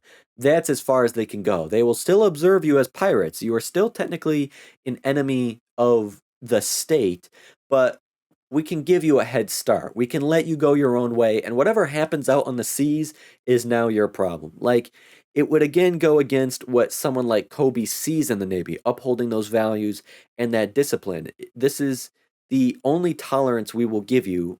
Sorry, but you must understand, and we appreciate the honesty as well as rescuing us. It's just kind of one of those, it is what it is things. Just gotta be certain ways sometimes. And again, I really respect Luffy here. This is the exact position and moment Koby wants to be in. The position and moment to join the Navy. And I thought Luffy was about to ruin it. But it took me a second watch to appreciate it even more. And that's why I write my notes as I'm editing my videos, since as I edit, I essentially get to watch each episode a second time around, getting to pause, rewind. So I write down notes as I go for my discussions. And I like that. I notice when the officer asks, Koby, aren't you a part of their crew? Luffy stays quiet because he wasn't being addressed. That question wasn't to him. He isn't lying by remaining silent. He speaks when spoken to. He was allowing Koby to do the right thing himself. He was giving Koby the opportunity to speak for himself. He is his own individual. They are parting ways. Koby must stand for and take care of himself. He won't have Luffy anymore to protect him once he walks out that door. The officer's standing in between these two lives, but Luffy hasn't walked out of that door yet. And when actually addressed to, he does offer that one more favor. He does protect him that one last time. He is honest when directly spoken to and asked a question. He simply says, I know what he's done up until now. My alignment is very neutral. No chaotic good or chaotic evil or lawful good or lawful evil or chaotic neutral or all the different variations of the alignment test. I'm literally neutral. I would have straight up lied and said he is not a part of my crew. He isn't a pirate. Maybe I would have said I don't even know him, but that is wrong. Luffy went the better route. Koby doesn't want to lie his way or have his way lied into the Navy. Luffy knew what he was doing. He knew how passionate Koby was to achieving his dream. He knew he would compromise Koby such that Koby, through his own actions, would earn his way into the Navy. He was willing to take that punch to the face. Luffy didn't have to lie. He didn't have to say they aren't friends or he doesn't know him. Pretty much kind of a stab in the gut, you know? Koby didn't have to lie either. Their friendship still stands, and Koby got to stand up for himself and show just how much he wants this chance. It was perfectly executed. Zoro knew what was going on. Luffy knew exactly what he was doing. Koby realized after the fight was broken up just what a good friend Luffy really is. That act of friendship, literally putting his life at stake for Koby, now put his face at stake, taking that knuckle sandwich like a champ. And it's just funny. Like Koby said, like, God damn it, even in the end, I wound up relying on Luffy to help me. But Luffy took good charge there. Make sure Koby ends up where he wants to be. And while everyone still upholds their values and standards and doesn't do anything dishonest or disingenuous, everyone goes down the path they wish to take. Luffy and Zoro together, Koby finding his new group of comrades. He knows they'll be on opposite sides of the law, technically. They are parting ways for who knows how long, but that friendship remains. That was an awesome scene. And being an anime, a character like Koby already fleshed out so much. We've connected to him in just 3 episodes. Of course, we're going to see him sometime, someday, some episode down the line, even if it's a while, guaranteed. The world out there is vast, but their paths will surely cross again. I just don't know yet how it will go and when. But just like in real life, people move on, sometimes with and sometimes without. And I kind of respect that about this show. So many shows out there that refuse to let go of characters, even for a season or an arc, or refuse to let characters die, even, or groups stay together forever instead of people drifting apart or moving on as people do in real life, which would make it more realistic. Like, I love Dragon Ball. It's one of the first anime I got into on my own that I just absolutely binged the hell out of and immersed myself into that story and that world and those characters. And it's a very fun anime to consume. I don't take it too seriously, which I think is also key for really enjoying it. I understand one of the big downfalls of the franchise is not letting Goku die or his son Gohan to step in, take on the mantle as the main protag as the series evolved. which is how it was originally planned, I believe, but the fans demanded Goku live, which pressured the studio to then beg Toriyama to change his story, which is sad because you're not fulfilling your actual vision. Or, as much as I like the cast of characters, I'm only halfway through DBZ right now, but characters like Yamcha, who shined and had some great spotlight in the first Dragon Ball, are now irrelevant, really. I don't want characters to die, but sometimes they need to, or at least they need to be put on the back burner. I recognize that much of the Z Fighter group is useless, and character attachment after watching Goku grow up from a little kid is what keeps them around. Like, even I'll admit, I don't want to see these characters leave because I'm attached to them, having watched them ever since we first got introduced to them. But I don't know. And I'm okay with that because I don't take the anime seriously. I just have fun with it. You have to have fun. I take Hunter x Hunter, Naruto, Jujutsu Kaisen, Mob Psycho, Bleach, Attack on Titan, Death Note, Full Metal Alchemist, and a bunch of others seriously. And I, of course, take One Piece seriously. I'll add that into the group. And by letting go of characters either permanently or for periods of time, purely for the story's sake, written by the creator as they wanted the story to be told, you know they take their story seriously too. Now, I talked a lot about episode 3, but I really want to talk about episode 4. My favorite episode so far. I love a good backstory. I absolutely thirst and hunger for lore and character building and history and connecting the dots. End of episode 3 reaction, I was like, whoa, whoa, whoa, whoa. Who's that cool looking shadowed silhouette donning that straw hat onto Luffy? God damn it. I was so good up until now. Why do I say Luffy? Damn it. Luffy. Tall figure, shadowed face, red hair. I want to meet that cool looking dude that's obviously connected to Luffy somehow. I hope to see him not too far from now. That's what I was thinking at the end of episode 3. And boom, very next episode. Hey, I heard you want to meet this guy. Well, wait no longer, my friend. Here he is.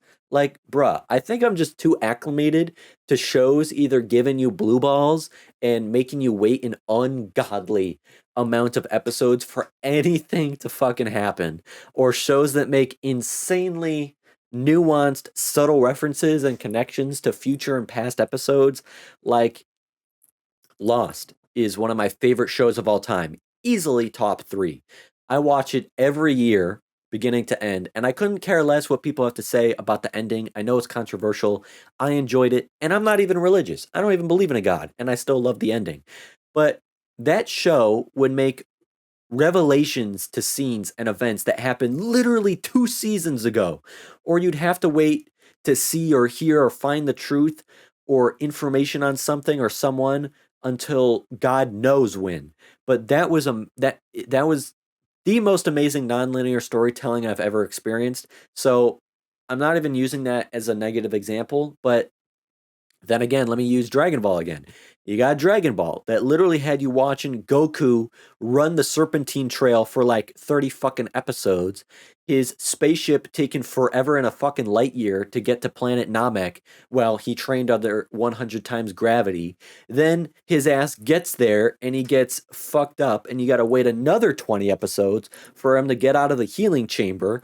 10 more episodes for him to fucking just power up. Fucking Piccolo absorbs that guy, and it takes him like 5 episodes to fly over to Gohan, which is not even that far away, and then 30 episodes for Frieza to die. Like, holy crap. And then, and again, that's why I love Dragon Ball, for having fun and binging. The 30 episodes ain't so bad when I'm watching like 15 episodes a day. I watch Dragon Ball in bed at like midnight, and I would not go to bed until like 4 a.m. Okay, so when you're watching like that, it's fine. But when you're watching like 1 episode a day, but here, hey, new character, let's meet him next episode. How's that sound? That would be dope. Completely different than what I'm used to. But before I get into that, I need to talk about the beginning of the episode with our mystery redhead. I'm gonna praise it every goddamn time. Here, Jujutsu Kaisen, we love, I love, a bad bitch.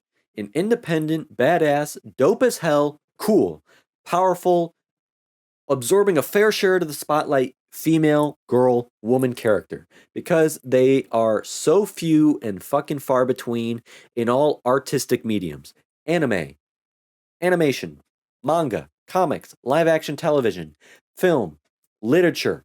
There are so many cool, dope, strong women in real life. I want to see it reflected in the worlds I immerse myself into when I escape the real world. I don't want no weird ass fan service shit like you get in like Fairy Tale or Sword Art Online, okay? I want Nobara, and I want this redheaded girl right here. And obviously, the list will continue as I get exposed to more as my journey continues. She breaks into the Navy castle and slips her way through the defenses on her own to steal the map for the Grand Line location. Finds it was stolen already by Buggy, so she hops back in her ship. Sees a flag corresponding to Buggy on a small ship or boat not too far away, whatever you want to call that small rinky dink piece of crap. Or she stumbled upon any old boat. She didn't care who it was, just a coincidence. And she immediately thinks, I'm going to pretend to be the stereotypical, klutzy, naive, innocent little damsel in distress girl asking for help. Oh my God, my heroes. Because how typical for men to think these three dumbasses, because how typical for men to think that's the case and find it easy to take advantage of a girl like that. The ultimate bamboozle, fake treasure, while these three dumbasses go about dumbassing, she slips right past them onto their ship where they got some actual treasure and she makes her escape. Her own little Ocean's 1 Italian job operation. What a badass. And I truly love to see it. Represent everybody, include different skin tones and cultures and styles and genders and sexualities with respect, but don't have it be their entire personality or have it be an excuse to neglecting characters and writing characters poorly. I'm looking at you, Masashi. This redhead girl could easily be a male, could easily not even be identified as anything, could be homogenous, and the story quality and progression would remain. That's the entire point. But you're including women because readers and viewers get to be hyped over this badass chick, just as guys get to be hyped over a badass dude like Zoro or Luffy, or even better, when guys can get hyped for the badass girl and girls can get hyped for the badass guy. No stupid rivalries based on crushes or unnecessary sexualization and shallow objectification, no fan service, but actually looking forward to seeing her on screen and wanting the spotlight to shine on her, just like I say for Nobara and Jujutsu Kaisen. Just wanted to say that before we move on to the actual meat and potatoes of this episode. I love it. The first thing we learn is that Zoro actually left his home for the sea, wherever that is, on the search for a certain man out there, whoever that is. But he couldn't get back to his village for some reason. So to survive, he turned to hunting pirates, since he obviously left his village with a certain skill set he could use, which I assume the reason he left his village in the first place, or the person he is still trying to find maybe, has something to do with his skills, which is maybe being a swordsman.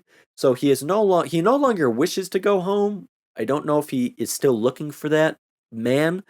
All I know is he now wants to be the world's greatest swordsman. Like, did this man kill his family? Did he do something wrong? Or is the man he's looking for currently considered the world's greatest swordsman, so he wants to challenge him? I don't know. Just interesting to get more of his beginnings and his history and just see where that goes, you know? But amidst the bickering between Luffy and Zoro on the boat, Luffy's straw hat gets caught in a gust of wind, getting sent high into the air, which causes a panic for Luffy, letting you know, in conjunction with the ending of last episode, that this hat has meaning to him. He even calls out Shanks' name to the hat, indicating this hat serves as a direct emotional connection to Shanks for Luffy. And editing the video, man, I'm sorry, I'm so dumb that I couldn't even piece together initially that Shanks was a name.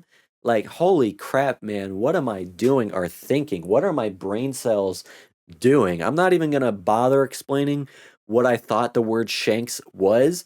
Just damn, my brain was lagging here at first. Someone pulled the Ethernet cord out of my brain, but we learn this hat is more of a symbol, a treasure in and of itself to Luffy. We first see Shanks outside the shadows. We hear his voice. He's holding the hat, telling Luffy, "This straw hat is dear to me. It's been with me through many fights. I can't give this even to you." Even to you, meaning Luffy is very close to him and means a whole lot to him to say something like, even to you. But that hat means even more to him.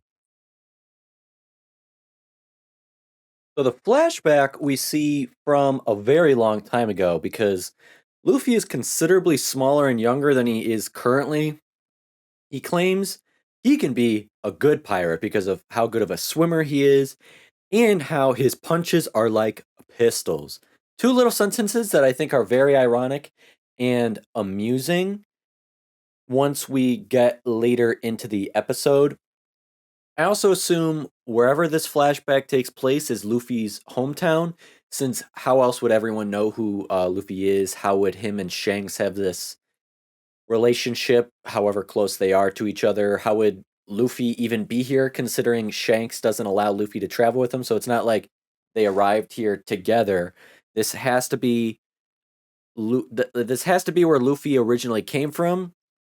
Therefore, I either presume this is also Shanks' origins, or he just randomly came across him on his travels. He stopped, landed a ship at harbor, and just stayed there for quite a while to rest up before venturing off again. I don't know.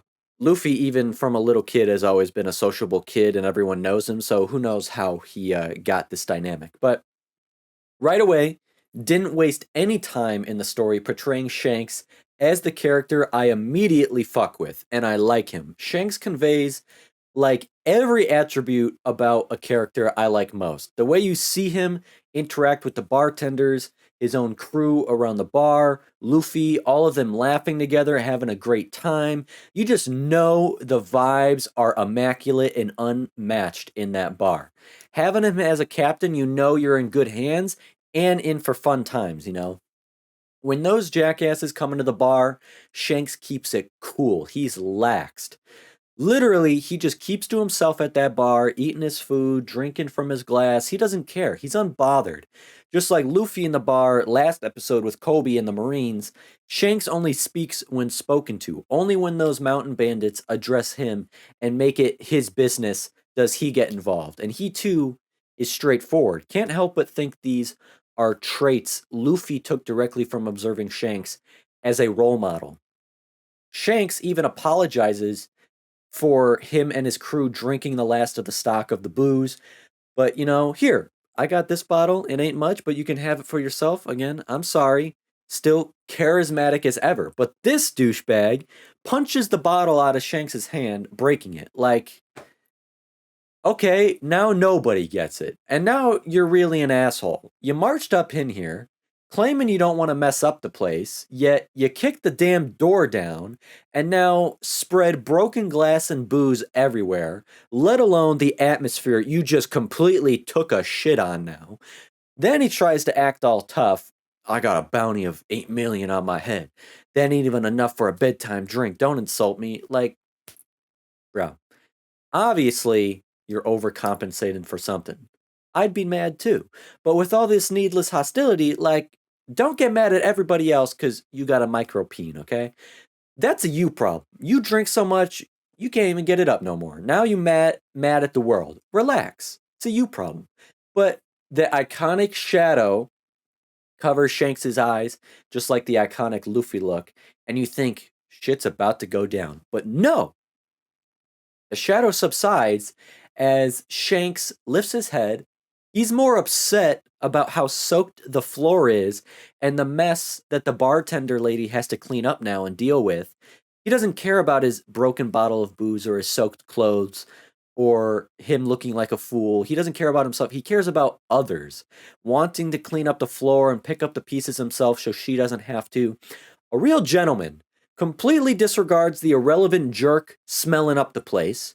The bandit leader knocks Shanks to the ground, kind of just leaving him ragged and soaked on the floor. You'd think Shanks would be embarrassed or upset, or his crew would feel insulted or threatened, that all of them would want to do something. It's just silence for a few seconds until laughter just bursts out in the bar again. Shanks is laughing up a storm, the crew all around practically falling out of their chairs laughing along, and the vibes are restored in the bar. Two character traits I love most. One, a physically intimidating, imposing, edgier character whose personality completely and utterly contrasts the look. Maybe because I sometimes consider myself like that. Many of my friendships came from high school, a handful even since grade school, an even smaller amount since like kindergarten. My best friend for over 20 years. And a lot of my close friends, girls and guys, tell me when they first met me or saw me, particularly in high school or after high school during college and stuff, I don't come off or look very approachable. I still don't look like an approachable person much of the time, I don't think. But they're happy they approached me anyways, or were surprised when I approached them or they approached me because my attitude, my personality, my character doesn't match at all what they thought I would be when all they could do was, judge a book by its cover with this resting grumpy face, other facial features, ugly ass, add tattoos on top of that you can't see because I'm wearing a long sleeve shirt, but tattoos on my arms and chest and stuff. But just what I'm told, I don't really take offense to it, even though, like, being introverted, it can be harder to, meet people if I'm both introverted and not very approachable. So, like, fuck me. But back to Shanks. Characters I love most, as I was saying, physical appearance that contrasts the personality. Shanks has scars, the outfit he wears, the red hair. He does look intimidating and unapproachable from a distance, especially surrounded by his crew, but he has the personality of a gentleman and an overall chill, down to earth guy. Secondly, characters who don't take themselves too seriously. I mentioned that in the last video. This pirate captain who leads all these men around him, there is usually a hierarchy of dominance. There are usually images that need to be upheld. This pirate captain just got pushed to the ground, soaked in booze, essentially made to look like a fool who got out dominated by someone else. And a more insecure man would take great insult and discomfort from this. It would be bothering him. But not Shanks. He just laughs at himself and the entire situation. He doesn't care if his crew laughs at him. They should. It was a ridiculous moment. His crew joins in at laughing with him more so than just at him, and he shrugs it off. He doesn't take life and everything that happens in it too seriously. This is something Luffy isn't old enough yet to understand because he's too prideful. His ego is in the way. His ego is bigger than he is. And as he's yelling at them for how uncool it was what just happened and how lame it is that they didn't fight back or talk back or do anything, and Luffy doesn't even know what cool is. And someone like Shanks couldn't care less about being cool, just being himself. And the strongest men only fight when they have to, not when they want to. Better to be a warrior in a garden than a gardener in a war. Better to have your short sword and know how to use it, but you keep it sheathed. Those are the strongest and most powerful and most worthy. Shanks doesn't demand respect from his crew, he earns it. It's a mutual exchange. He doesn't place himself above his crew. To me, it comes off more as like a brotherhood. Most things that don't go according to plan or things that seemingly go wrong end up being minor inconveniences that you just laugh about and shrug off later anyways, so just do it now. Yet, most people blow things out of proportion, no need getting worked up over every little thing. Like Shanks said, all he did was spill some booze on him. Better to have a laugh and continue going on with your life than worrying about your ego. Shanks is not insecure. He has nothing to be insecure about. They don't even have to state any of this in this episode at all. Just by watching it, you know this is the lesson they want to convey to you. They don't need to pander it to you. They don't need to explain it. They trust that you're just going to understand what's being conveyed. And it's a really good lesson. Also, we find out the origin of Luffy's abilities and how he came to be a rubber person. Shanks is the one who found the gum gum fruit. It was part of his haul, one of his treasures he must have found on his most recent journey before coming upon shore and celebrating in the bar, perhaps, with his crew. I mean, why? Why would you just have the chest wide open like that when you know it is one of the most rare and mysterious unknown species, let alone just straight up things in the world? One of the devil fruit. Gotta take better care of that, my guy. Luffy eats it, and immediately the side effects or powers take effect. It turns your body into rubber and makes it so you lose the ability to swim for the rest of your life. So, there you have it. This entire time I was thinking, okay, Luffy seems pretty overpowered with these abilities. He has to have weaknesses. There have to be drawbacks to something. Sure enough, the great irony takes shape. Remember, he prided himself on how great of a swimmer he was. Now he can never swim again. You also live on a planet that's literally one damn continent made up of like a line of islands and other bodies of land, where you are otherwise surrounded by vast ocean that encompasses and engulfs the rest of your world. You also want to be a pirate aboard a ship that sails on these seas and these deep oceans, and you have just lost the ability to ever swim again in your entire life. The irony here is almost tragic, and it poses a further question I have. It seems these devil fruit are called devil fruits for a reason. You know the term deal with the devil, crossroad demons, well known in other pop culture, like Ghost Rider's origin derives from a deal with the devil. The show Supernatural involved many deals with crossroads demons. And what do all of these deals have? Curses. Other ends of the deal, other ends of the bargain. Like Johnny Blaze, he made a deal with Mephisto, selling his soul in exchange to cure his father's cancer. His father's cancer was cured, but he died in a stunt accident anyways. And then, when Johnny Blaze confronted the demon told him he kept his end of the bargain. He was told to have his father spared of his cancer, not for him to live. And then obviously he becomes cursed with being Ghost Rider. Or in Supernatural, Dean sells his soul to save his brother Sam, and Dean has 1 year until the demon cashes in on that deal, sends the hellhounds to devour him and his soul and send him to hell. Similar here, you are bestowed in a way, blessed maybe, with extraordinary powers. You obtain these otherworldly, unworldly, ungodly abilities, but it seems a curse. Every gift comes with a curse. Hence, why they are called the devil fruit, perhaps. The devil always gets his due. So I wonder, with the numerous other devil fruits out there, does every fruit come with its own curse? What other curses can you suffer from as a result of eating them? The more you consume, the more powerful you become, maybe? Like, do the powers stack, kind of like kill streaks in Call of Duty or something? You eat one, then you stack another power, another power, another power. The more powerful you become, but you also suffer greater and greater curses.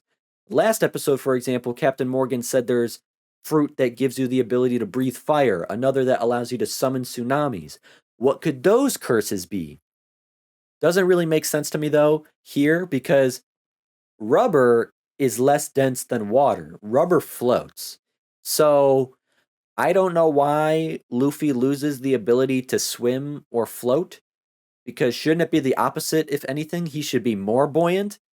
But I don't care. I'm not going to question. Maybe in the world of One Piece, the properties of H2O and rubber are different. I don't know.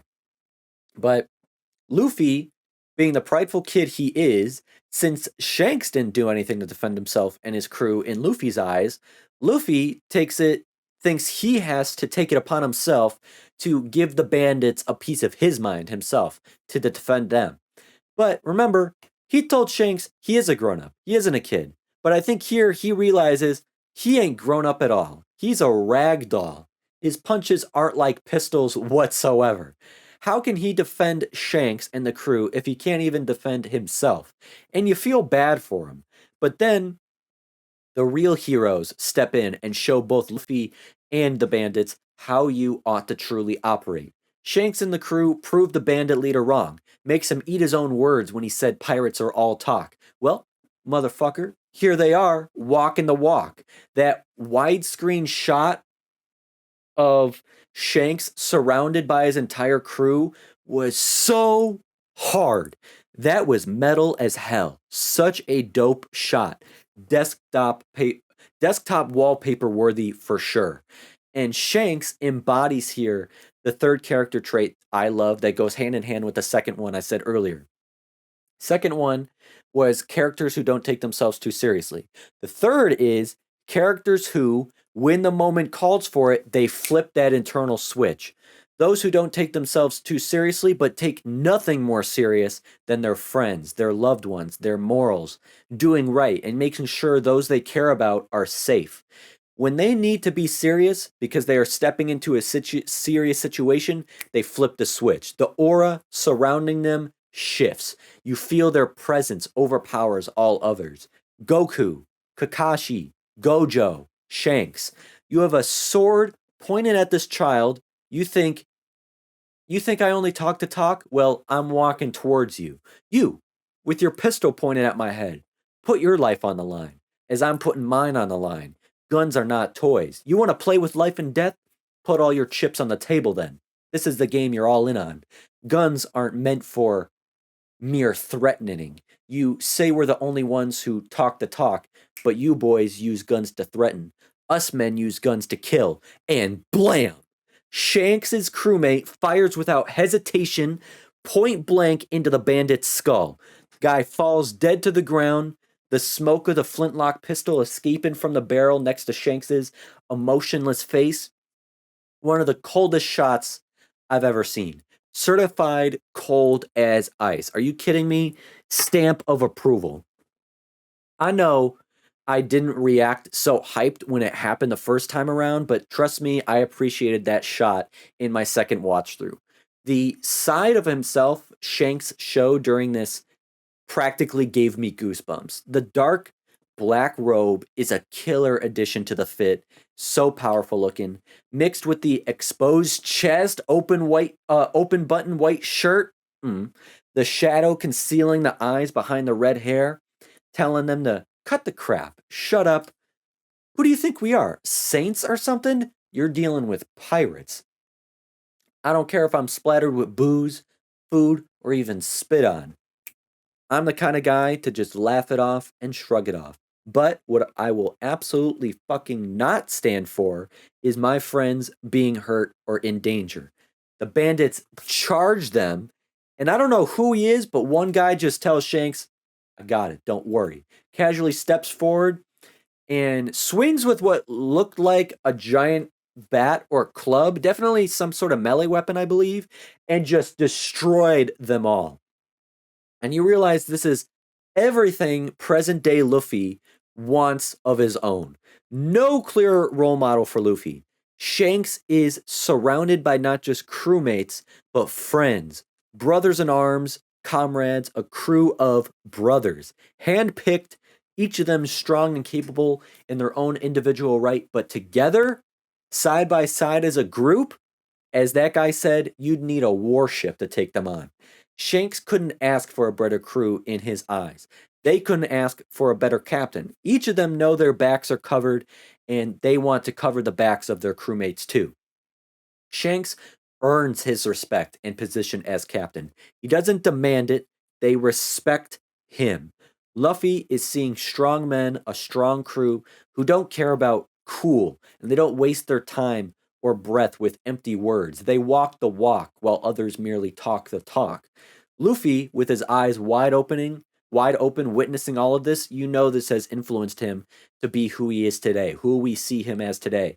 from rescuing Koby from Alvida, saving Zoro, wanting someone like Zoro in his crew and being open and honest with him and winning him over, helping Koby get into the Navy, etc.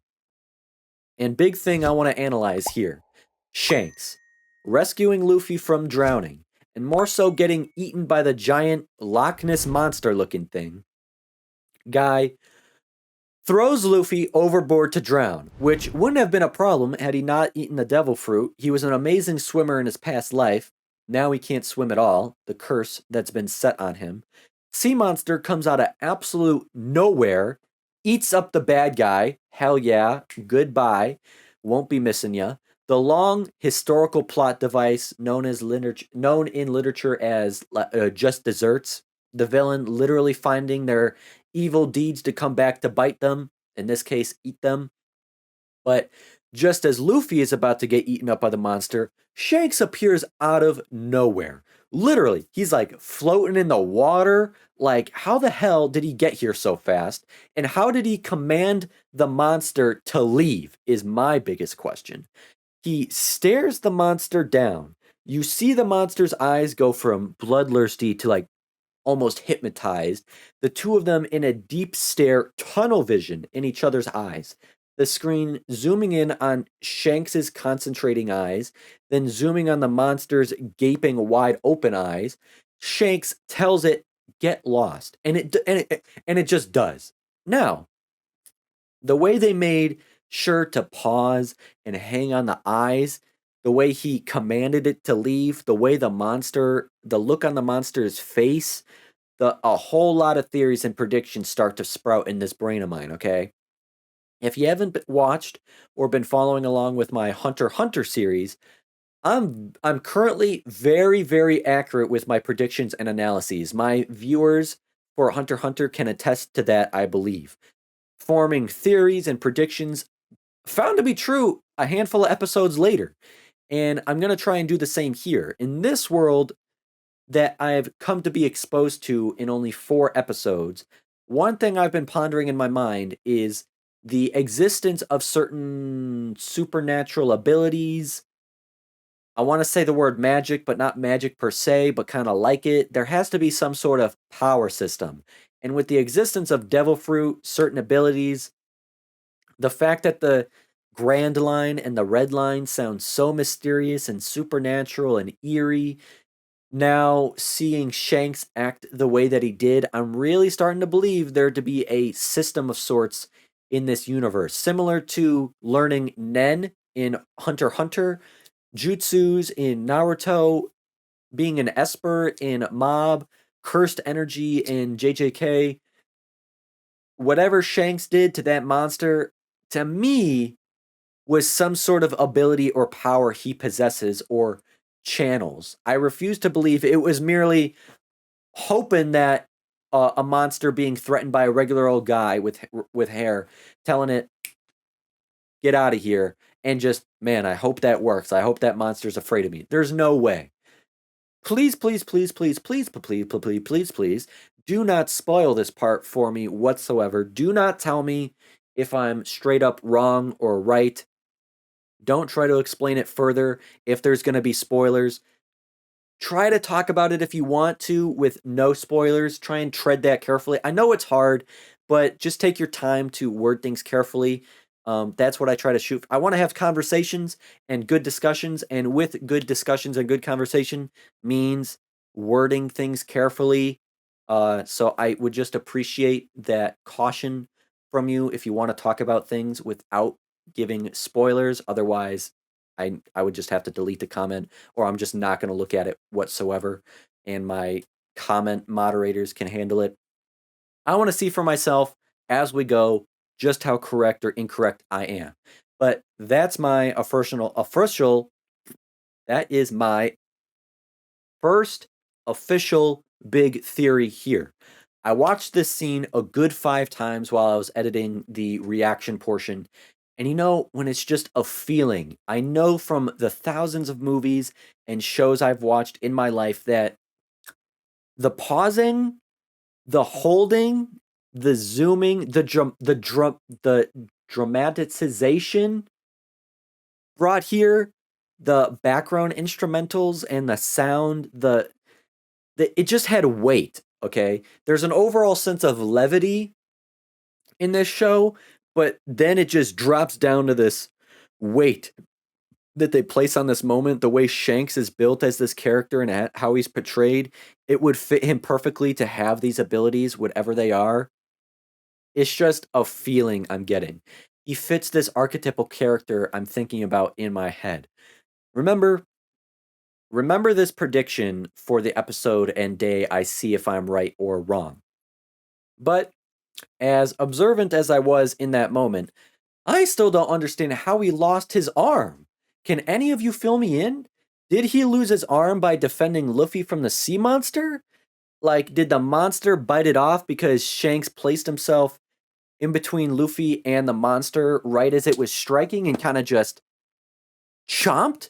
Is that what happened? Or did he lose it in a sword fight earlier, like against the bandits? Or what happened? Like, obviously, it looks fresh. There's blood on his clothes. But this scene was so hard. Shanks originally told Luffy he was too young. He's still just a kid. He had no experience, no grit. But Luffy stood up to those bandits for their sake. Just like in the future, he stood up for Koby and Zoro's sake. He became a man when he did that because he put his life on the line for something else and someone else. That makes you a man. He really is a true pirate and a man for defending his friends and doing what is right and doing what he did. And fitting perfectly into his personality and outlook on life, he literally says, it's just an arm. Doesn't take anything too seriously, not even losing an arm, because he sees what's more important. Only thing he takes seriously is his friends and doing what's right, which he did. He doesn't care that he had to lose an arm in the process. It's just an arm, especially compared to his friends. Who cares about an arm then? That's why you got two. That's why you got two of everything. And as my economist ass always thinks, what's the opportunity cost? Losing your friend or losing an arm? What would you choose? Losing your friend or losing an arm? And we see how Luffy received that hat, where that meaning comes from that we saw in the beginning of the episode, for having fought for him, and a parting gift as they may never see each other again, but maybe on the high seas one day, if Luffy ever does become a pirate, their paths may cross again many years from now. It can serve as a symbol and remembrance until then. And he tells Luffy he'll never become a pirate because he knows with a burning spirit inside him that a sentence like that will fuel his determination. And being in the present, we know it came true. He left the island in pursuit to be the pirate king, assembling his own crew as good as his. That's the gold standard in his eyes. His first member is the infamous Zoro, aspiring world's greatest swordsman. I don't know how many years have passed since then. Flashback to present, 3, 4, maybe 5 years. So Shanks and his crew are not that much older, but are probably well experienced in their travels and adventures out on the seas. How much more powerful Shanks has become if he indeed does have powers, how infamous his name has maybe become, and if he is even still his same old self this many years later, you know?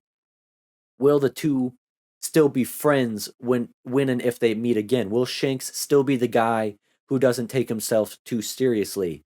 Or will the pirate life have gotten to him a bit? I don't know. Will he be recognizable in character and spirit as much as he is in physical appearance? Either way is plausible. One thing for sure, they'll definitely reunite at some point, and dude, I already know when you present relationships and bonds as strong as this early on, it's usually because they want to build on it early so that it's that much more painful when a character dies. Again, you watch enough shows and movies, although I'm nowhere near perfect in my predictions, dude, if I get deep into this show, or when I get deep into this show, get a few hundred episodes under my belt, who knows how much exposure I'll get to Shanks in the future, and Shanks dies, you'll see me crash my head on this desk and cry, no doubt in my mind. I'm the biggest sucker and the biggest bitch for stuff like that. The concept of death, I don't know why, it always hits me so hard emotionally whenever I think about it deeply and I witness it, I experience it. And I'm sure One Piece won't be short of death and emotion, I presume. So that'll just be great. Can't wait. Can't wait to cry. Like, dude, the ending of this episode perfectly reflecting the beginning. This hat is dear to me. I can't give it even to you. So now, this hat is dear to me. Take good care of it. Come bring it back to me someday. God damn it. Such a great backstory. I saw some of the comments from you mentioning a critique of the series can be the sheer amount of unnecessary flashbacks that they give you sometime once you get further into the story. Keyword being unnecessary.